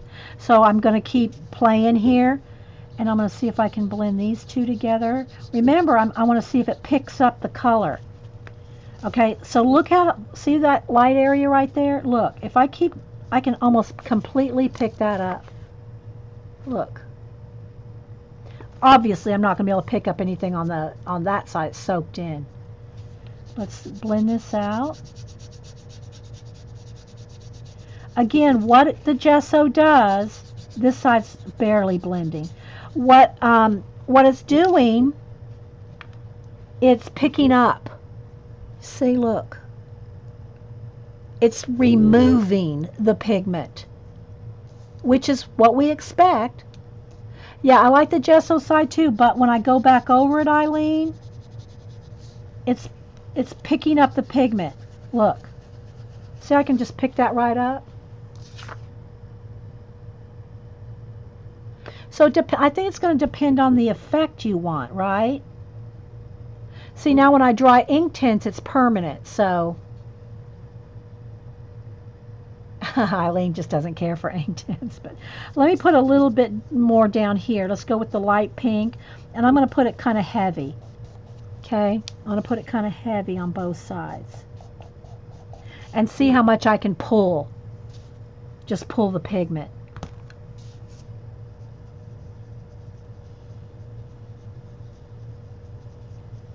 It pulls as far until the paper is saturated, and that's it.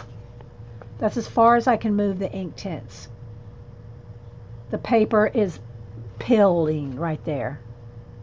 All right, so on the gesso side, let's just see what we can do. Okay, it's moving, but the further I move, and it'll move all the way up. It'll go further, but it's also lifting. See, look right there. Watch this. It moved, but look. Look. See how it's just picking it right up?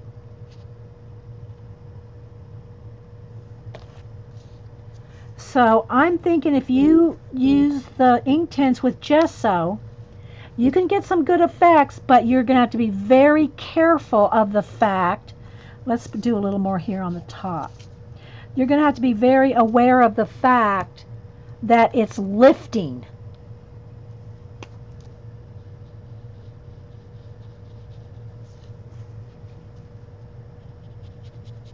Once you get it moved, if you try to go back over it anymore, it's just lifting it right off. See? It's not really, well, I'll pick up some more here and it blends. But once it's moved, you're picking it up. It's pretty, don't get me wrong, I do like it. But it might be a little bit of a struggle trying to use the ink tints with the gesso and keeping it consistent because it wants to lift up. See? It wants to lift up. All right, so there's a little, I don't know if that's helpful, Erin. Is that helpful to you? All right, let's put the purples back. And dry this.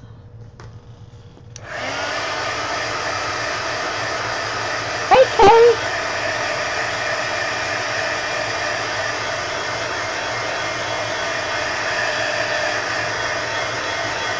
Okay, so you want me to try the polychromos. What else do you want me to try? Anybody? Bueller, Bueller, Bueller. Yeah, it is pretty, but it is hard to control. You got to be happy. It's permanent, Picola. Ink tints is permanent once it's dry and dissolved. I did write ink tints. There's ink tints. Arrows. Arrows going up. Arrows going up her dress. Okay, so I'll try the polychromos. Again, I don't have that many colors, but I have a couple. Oh, do you want to try Loomies? Let's try Loomies. Loomies or Holbees? I don't think it really... Oh, gouache. That's right, gouache. Okay, so let's see. Where's my gouache? Ugh.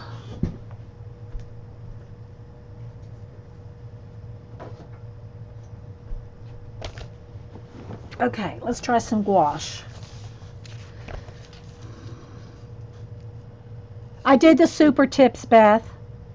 Yeah, we did a super tips and it lifts. It lifts off yeah. I have it recording, so y'all have to go back if you missed it. Okay, so let's try on her legs. Let's do a color on her legs so it shows. How about that? Let's do, we can have her have green legs. Let's do greens. Got green and yellow here. Where's my spritzer? Okay, let me, I'm not going to do it here, but I'm going to go off camera here and spray this. I'm just going to wet it down here. Okay, because green, something like this shows up, you know.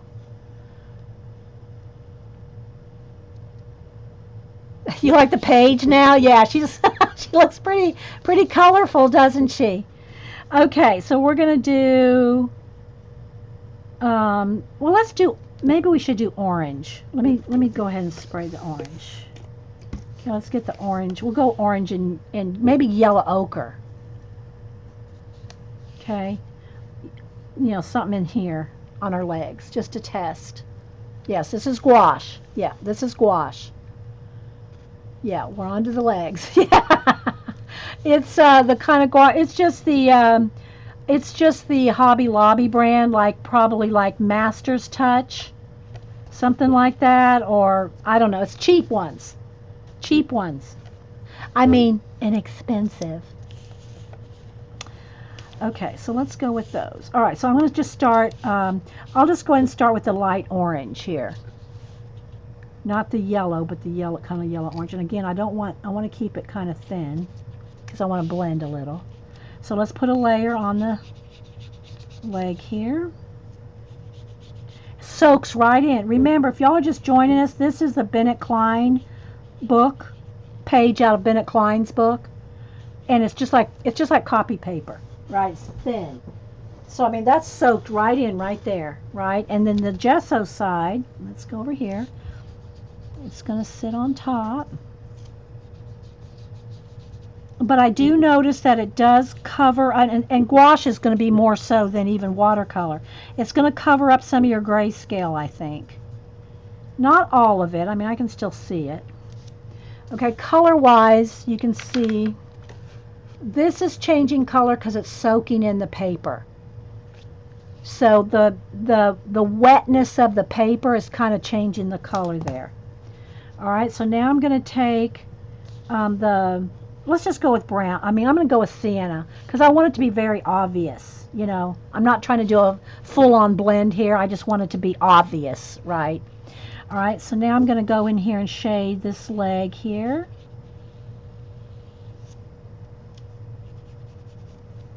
And I'm going to try to clean my brush here and try to blend here some. And again, the paper is pilling because it's thin paper. All right, let's go over to this leg. And again, it's floating. It's floating.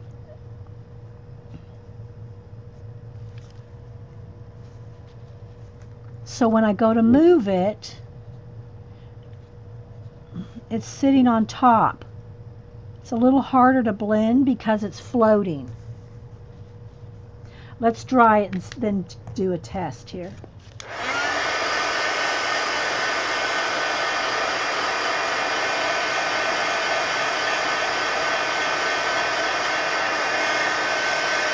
Yes, Haley, you want me to send it to your grandmother?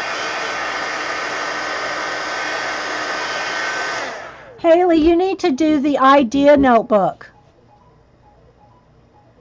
You need to do the idea notebook, and then I can send you some tabs and some decorative paper clips. Oh, yummy, Haley, yummy. I can still send you these anyway, but yeah. Let me make a note. Send Haley something. Haley, if y'all don't know, is Debbie Boring's granddaughter. Send Haley art. Okay, I made a note, Haley. All right, so now let's try to do some more blending. So now I'm going to go back to the yellow ochre and just kind of see what we can do here. This paper is so, even though it's dry, it's been pilled. All right, so now I'm going to take the yellow ochre gouache and go back over here. And gouache is opaque anyway, so it's going to kind of cover that up because it's opaque. Watercolor's translucent, gouache is opaque. But I do like it. Again, guys, this is on this kind of paper. I haven't tested our clear gesso on all kinds of papers. You know, I mean, if you did this on a piece of, maybe we could do a little test on a watercolor, piece of watercolor paper, just to be playing, even though your color book pages, except for the rare exception, are not watercolor paper, right? So, yeah. So I think this was a pretty good test. Mm-mm. I always forget how to spell gouache. And it's a G. G-U-A-C-H. I know what it is.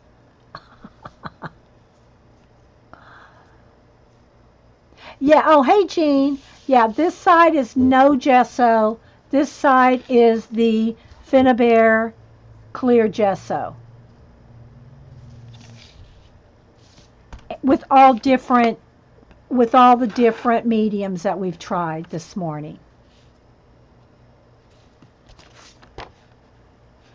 The water started coming through on this one. Nothing really's come through much.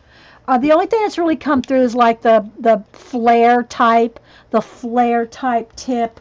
These markers kind of even went through the gesso, and a little bit of the ink tints.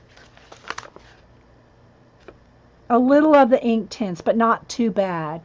But nothing else, not even the Copics. Here's the, well, I say Hoo Hoo Heroes. Here's a Hoo Hoo Heroes. It didn't even go through.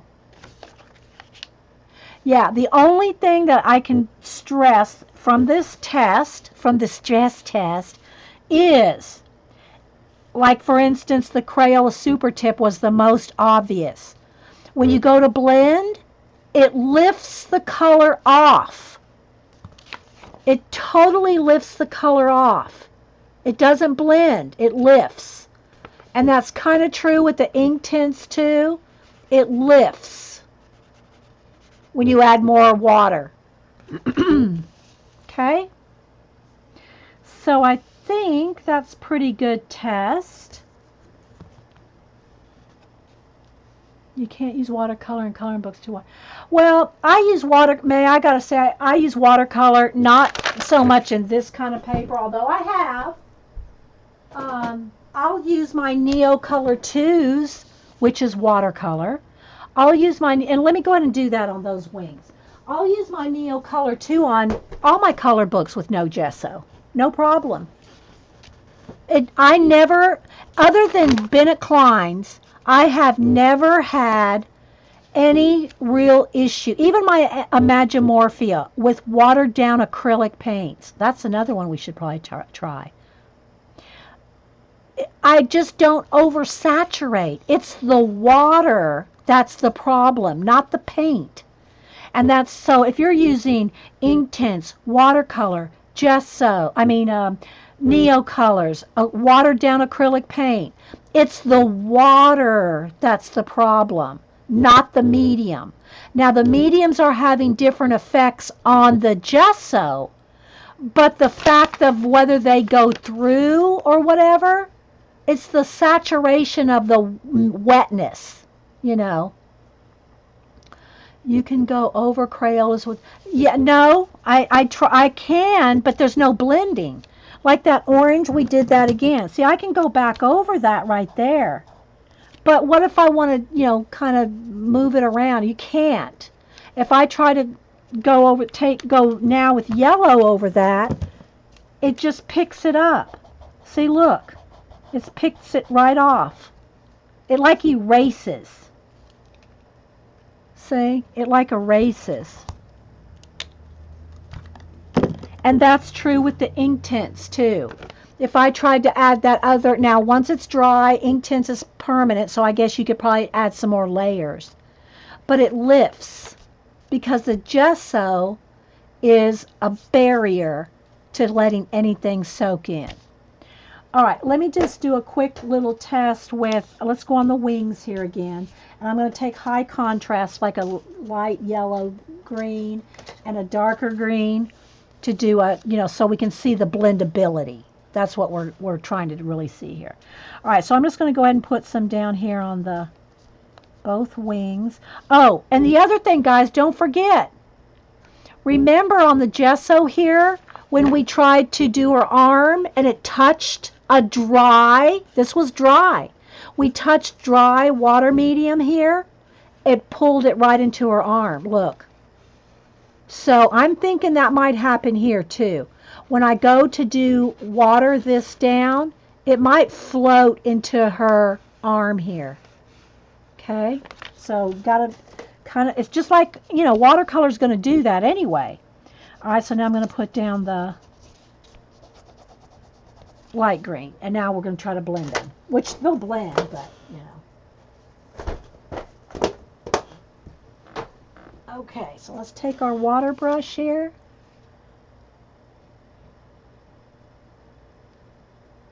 Okay, what would be the difference between half a page with matte medium?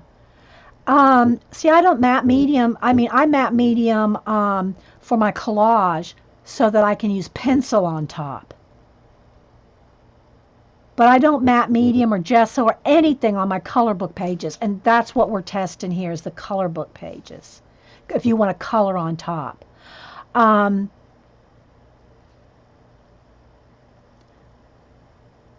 medium would be quite slick. Yeah, it's going to depend. Yeah, it's going to depend on the kind too. Again, this, let me say again, this is the Finnabair clear gesso, and it's smooth. I'll pull up a little bit more again to show you. It's just like, it's as smooth as hand lotion. There is no grit in that at all. None. It's just like hand lotion. So if you're going to use your pencils, you want a non-gritty, don't get a gritty gesso. Oh, thanks, Haley. You're one of my biggest fans. Next to my grandson, you're probably my biggest fan, Haley. You know? You're probably my biggest fan, Haley.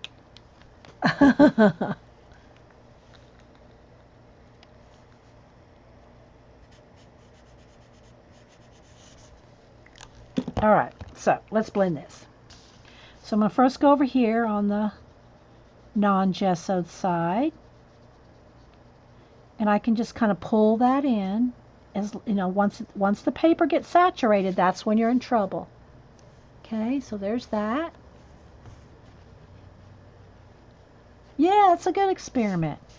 Okay, so now I'm going to take it over here and pull it in, and it blends nice. I did go a little out of lines there. That's me. That's not the material. Okay.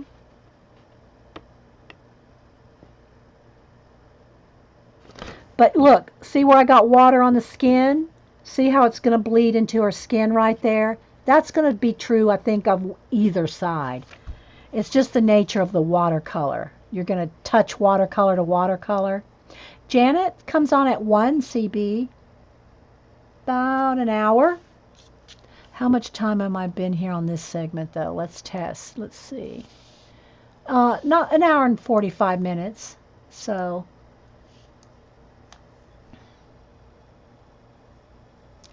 Jean said there may be a Brawlsy who's my biggest fan. All right, but now what I want to see. Oh, let me put Neo down here. Neo 2. Okay. I want to see when I go. Oh, let's dry. Oh, let's dry.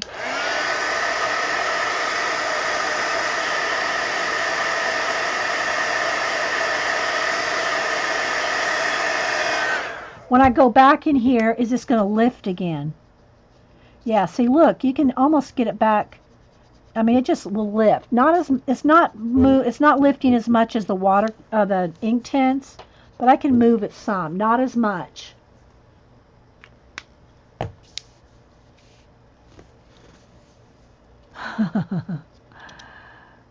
Okay, RCB.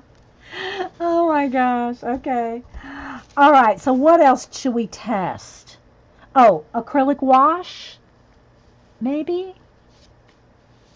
I can do a little space. Oh, I could do her hair.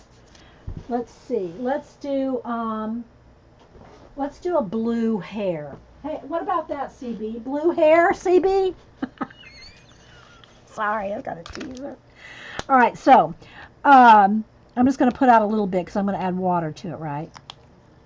So when I do acrylic washes in my color books, like especially Imagimorphia, Anamorphia, and Mythomorphia, I use watered down acrylic paint. So let's find a brush.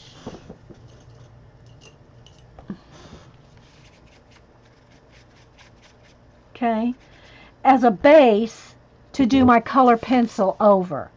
So let's just go ahead and do all what's left of her hair here and braids and everything else here. I'm just going to go ahead and do all of it. And again, it's nice that it's not like sinking right in like the paper over here. You probably can't tell a whole lot of difference just with that. Gel pens. Ah, that's a good one, Miss Rose. Yeah, we'll do gel pens. Okay, good idea. Okay, so this is acrylic wash.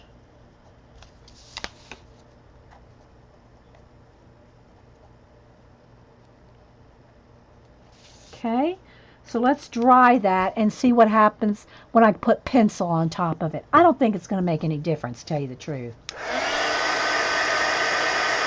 But that's what I do, is I put like white pencil on top of acrylic paint.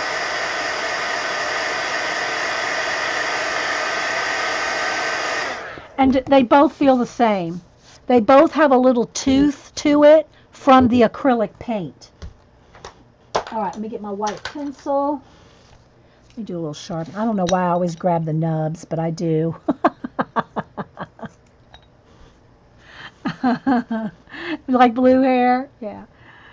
All right, so now I'm just going to do some like highlights on her hair here. Okay, so I know it's going to go over, you know. I just want to see a feel, right? I guess it is a little bit more. Let me just feel here. It is a little bit more gritty. And I don't know if that's from, because there's no grit in the gesso.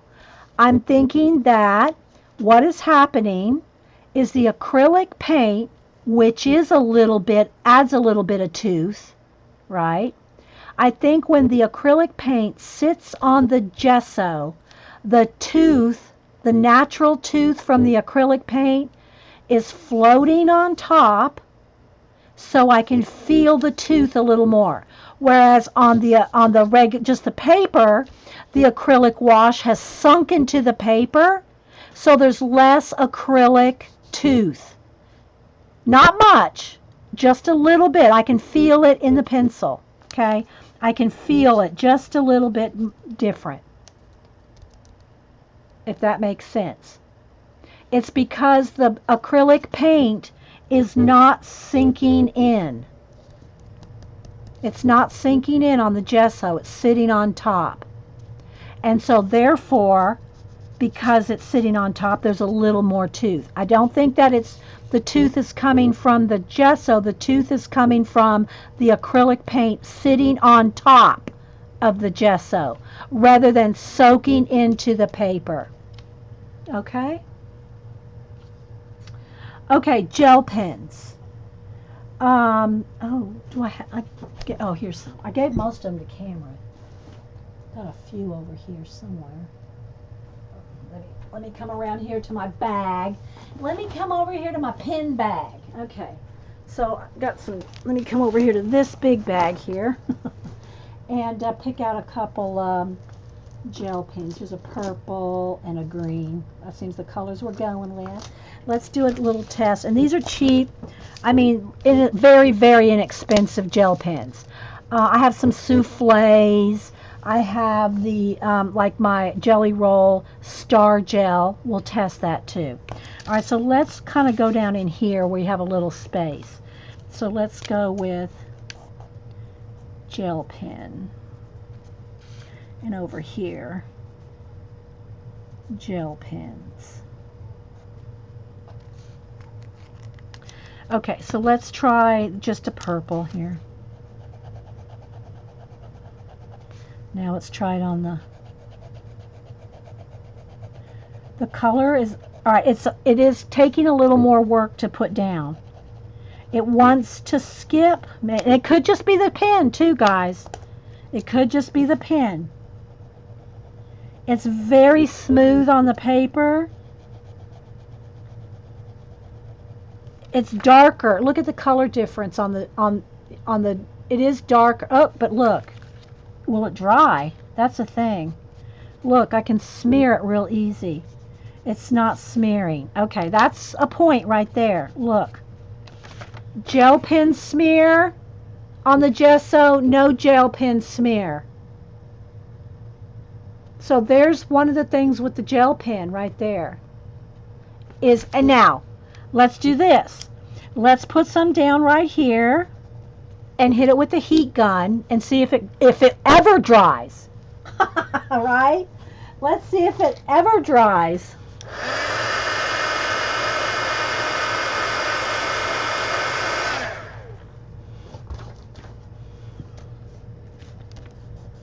Yeah, little iffy there. It can still smear some. So the gel pens smear. Yeah, well, if you want to, yeah, I don't know. I don't work with gel pens anyway, but you know, to control the smear though, Susan, that would be the thing. You know, yeah, how are you going to control that in a tiny little space? Which a tiny space is the only places I ever use a gel pen. I don't see how you can control a gel pen smear in a place that's as big as her toes or something, you know? All right, so now let's test the glitter. I mean the star gel, which is the glitter jelly roll. All right?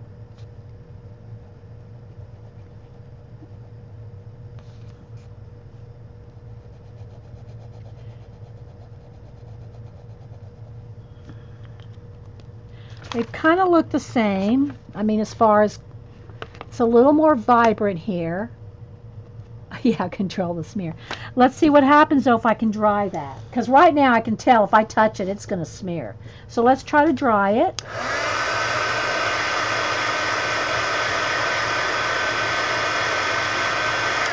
And that's the glitter one. So let's see if you can see the glitter. I don't know. Yeah, there you can. See the glitter in the purple there. All right, that's not smearing. Okay, it's not smearing, but I can feel it. Like I can feel it like wanting to smear.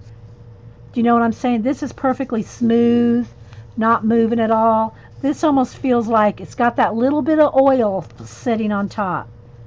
But I think it's okay as long as you hit it with the heat gun. It'd probably be fine. I don't know how long it would take to dry naturally. But the gel pens want to smear real easy until they're dry. So keep that in mind. All right, let's put this away off my desk so I have room.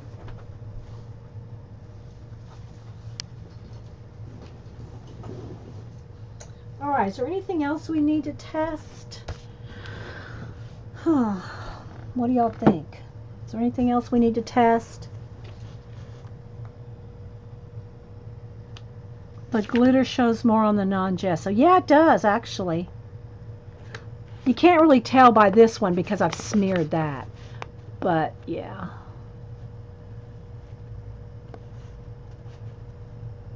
It's still glittery in person.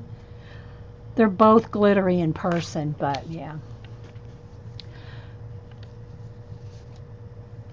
So, yeah, that's a thing. I don't know how long you'd have to let this dry. Oh, the heat gun, trust me, Dorothy, a heat gun dries it like that. But if you mean this one here, yeah, I don't know how long it's going to take for a gel pen to dry naturally. Should we do a little magicals? I think we have just enough space for a magical. You want to try a quick magical before we go? Here, let's see. Got a little spot here.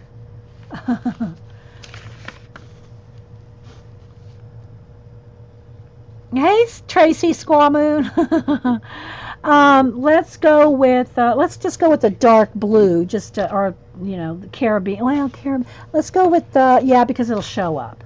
It'll show up on camera. All right, so let me get my chopstick. Hang on. Where's my chopstick? My chopstick is my getter outer. So I'm just going to put a little bit here. That's all I need. Tiny bit of water. Where's my spritzer? What do I do with it? Oh.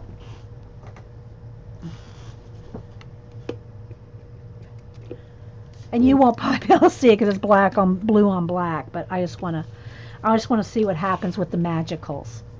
All right, so here we go. Got the magicals here. And of course, it's wanting to soak right into the paper, right?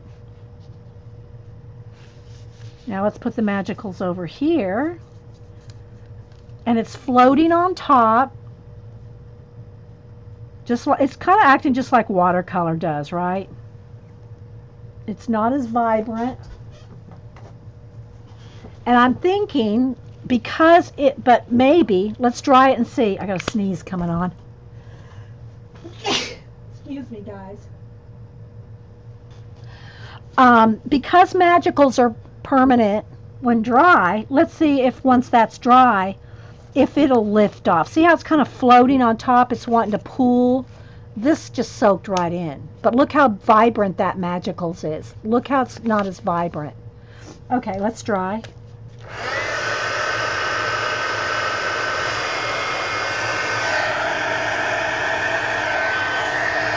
See how it's kind of pulled up on top?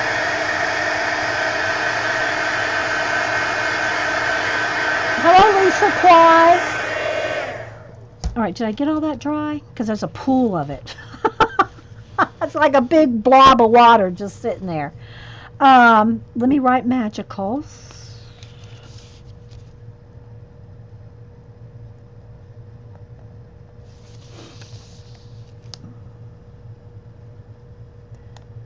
A pen smearing in that one. Okay, now I want to add some more magicals and see what happens on here. That one's just going to, obviously, it's just going to, yeah, just soak in. You like magicals on gesso, Eileen said. Okay. All right, so now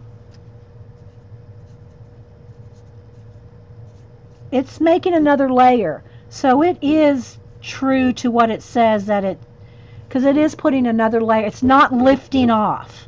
It's not lifting off like the ink tints. See how the ink tints lifted off the pigment? When I added water to it, that's not doing this. This is sitting on top. I mean, it's making another like layer. So it is kind of magical. You're welcome, Miss Aroma. Try it again with matte medium. Yes, right. Yeah. We could probably do that another day. Everybody's just always asking me about gesso. Do you gesso this? What happens when you put gesso, gesso, gesso, gesso? And I never use gesso. So I bought some just for you. Everyone. All right, so let's try.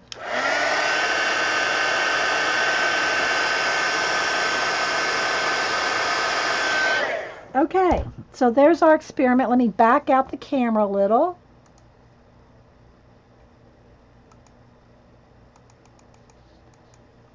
And there's our experiment.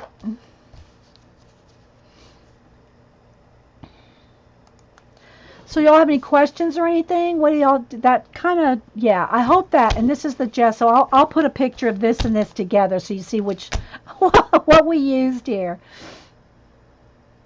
Gesso experimenting. Lift off the Eileen, you're so funny. Oh, yes, the backs, yes, yes. The only thing that came through Pacola is a little bit of the ink tints and the flare type marker. And it's not really flare, it's touch, and it's, but it's got that flare type marker tip. That came through a little bit, but it didn't come through all the way either on the plain paper. So that was the only thing that came through, was the little bit of the ink tints and a little bit of the flare type marker. Even the alcohol markers did not come through. But that being said, that's the Hoo Hero cheap, inexpensive marker. You don't want it, from what the girls are saying, you do not want to use your Copic, nice Copic expensive markers on your gesso. You can get some good results, but again, look how it changes the color. That's the true color of those skin Copics right there. And look, it's not the same. You don't get the same thing on gesso there. So it does alter the color tremendously on gesso. The colors do alter. You're welcome, Melody. Go get my mail. You want me to go get my mail before we go? If y'all want to hang on. Okay. If you're watching this recording and you don't want to see if I got happy mail from Janet, then just go ahead and sign off here. If you want to see the happy mail I got from Janet, then hang on for a minute while I run outside and get my mail. Okay? Here, we'll let Lulu guard the fort there. Okay. I'll be right back, guys. Let me go check.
Okay, not only did I get my happy mail from Janet, bam! Got the new Blick catalog.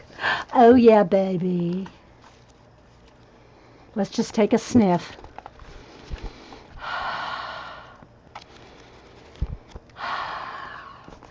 We'll save this for later. Okay. So let me cover up the addresses and I'll show you how pretty. Look how pretty she writes. So yeah, a very pretty package. I know what it is because I begged her for it. I mean, I asked politely.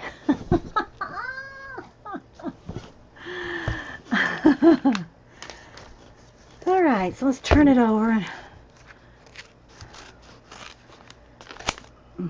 Is there anything that's not supposed to be seen, Janet? Yes, Lulu is adorable. And she is with child, as you can see. She is with child. We did a sonogram. She will be delivering on Labor Day. Is there anything in here? Don't show you the blick. Beg is more appropriate than ask politely. Okay, let's see here. Okay.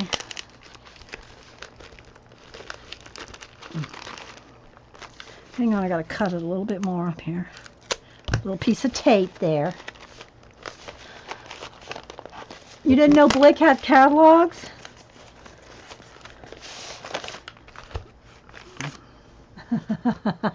Yeah, they have sale catalogs a couple, 2, 3 times a year. They're the thin ones. And then let's see, this one is, 2017-18. They got the big Mama Jamba.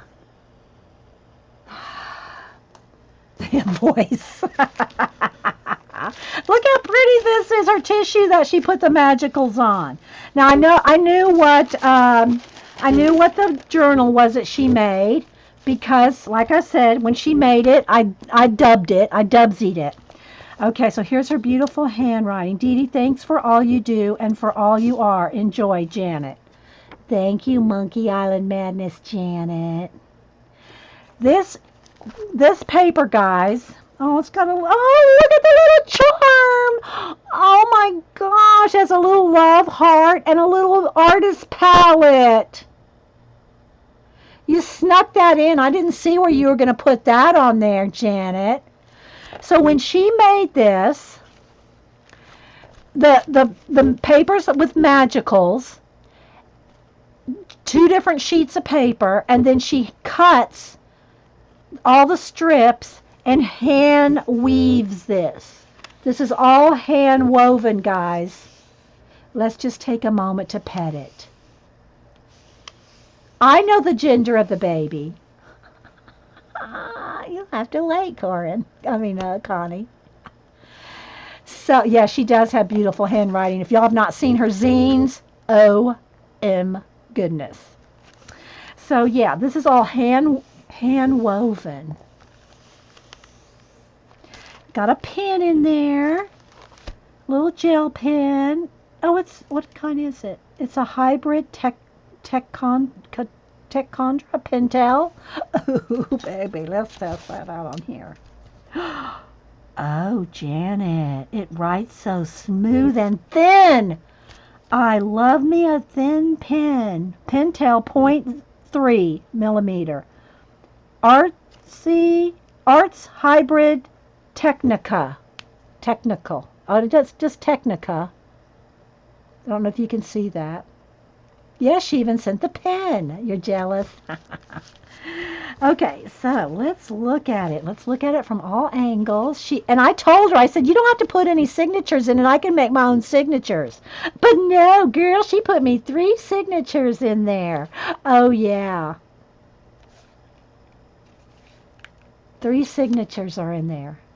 The elastic band, which I like that she has it on the side, like the travelers, even the faux travelers, it's in the back. Wait for it. Oh my gosh. And then this is her handmade paper on the inside too. And what you see on camera there, that's how bright that is.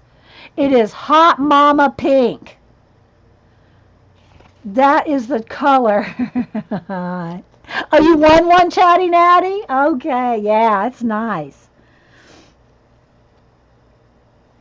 So there's a pink signature, and it's like off-white. What kind of paper is that?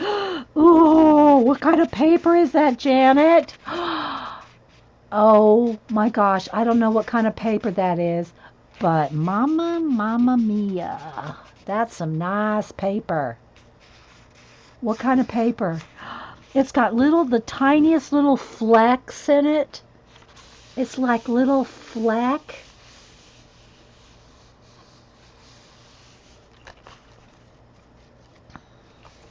And that's the cover on that one. Oh, she added little goodies. She made a little pocket. Look. A little pocket. Oh my gosh, it's like a little pocket.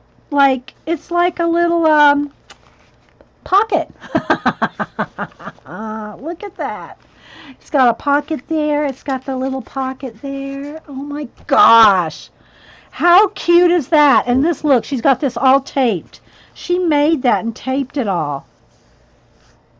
It's really nice. It's really nice paper. Yeah, what kind did you say what kind it was, Janet? It's cotton fiber oatmeal. And it's nice too, guys. It feels like it's one of those papers you got to get brave. Got to be brave to write on this.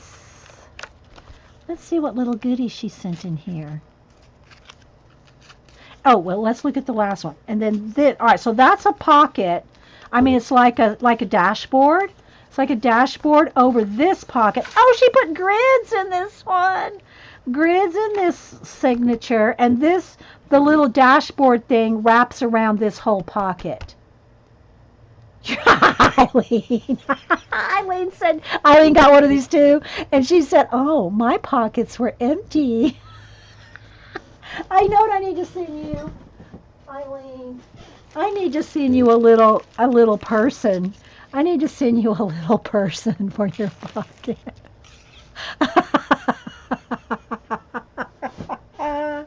We need to send you a little Timmy relative, Eileen, for your pocket.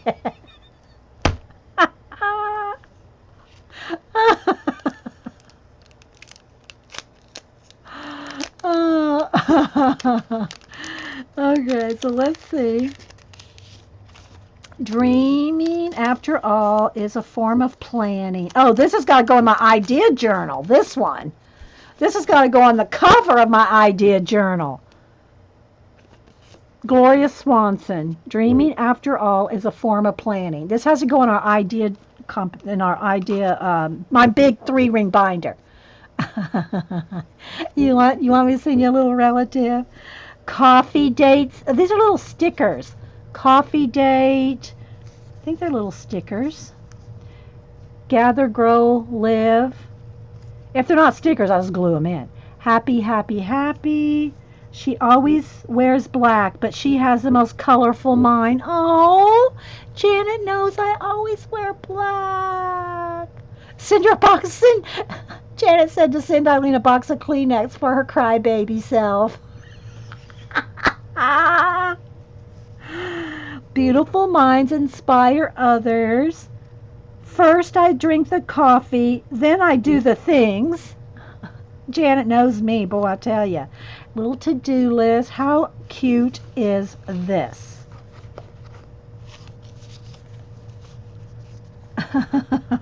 And then a maroon color one. And this is a different paper, isn't it? Yeah, this one doesn't have flex, but it feels very, very nice. This is some nice paper here, people. I mean, it's like, oh, it's watermarked. Ooh, it's got to be nice if it's watermarked. It's watermarked. I'm not sure what this one is. This one's like an oatmeal with little flecks. This one is pure white, and it's watermarked with something. They are stickers? Okay, they are stickers. Where do you get a bill from Janet?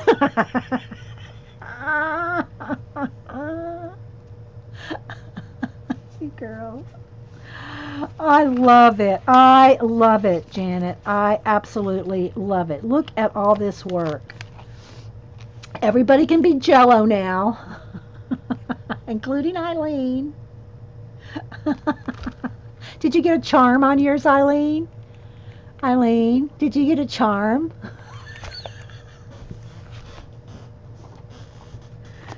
Did you get a charm on yours, Eileen? Here you go.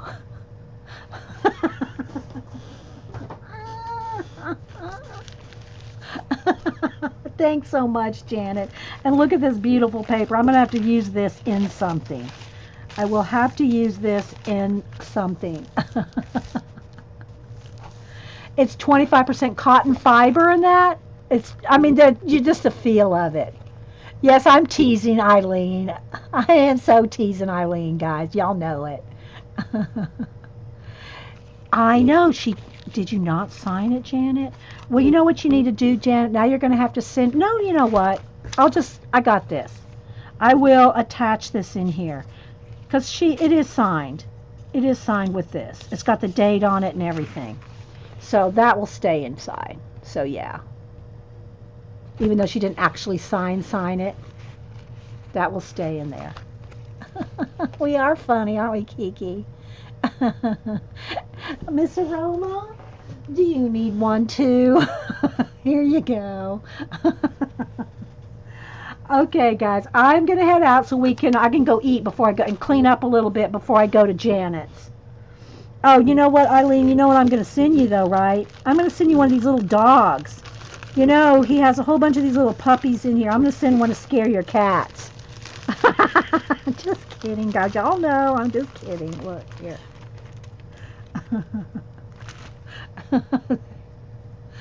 Rough, rough, Eileen. Rough, rough.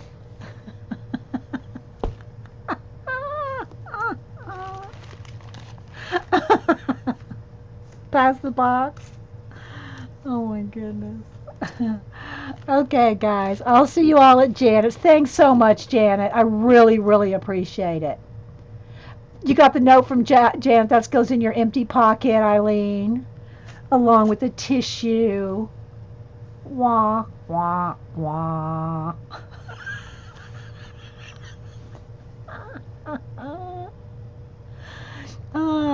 Lindsay, yes, I have not sent your card out because it's sitting over here waiting for your address. So send me your address, Lindsay. I will pull you out a couple little people. I'll put that in your card. Yes. I will send you some little people, Lindsay.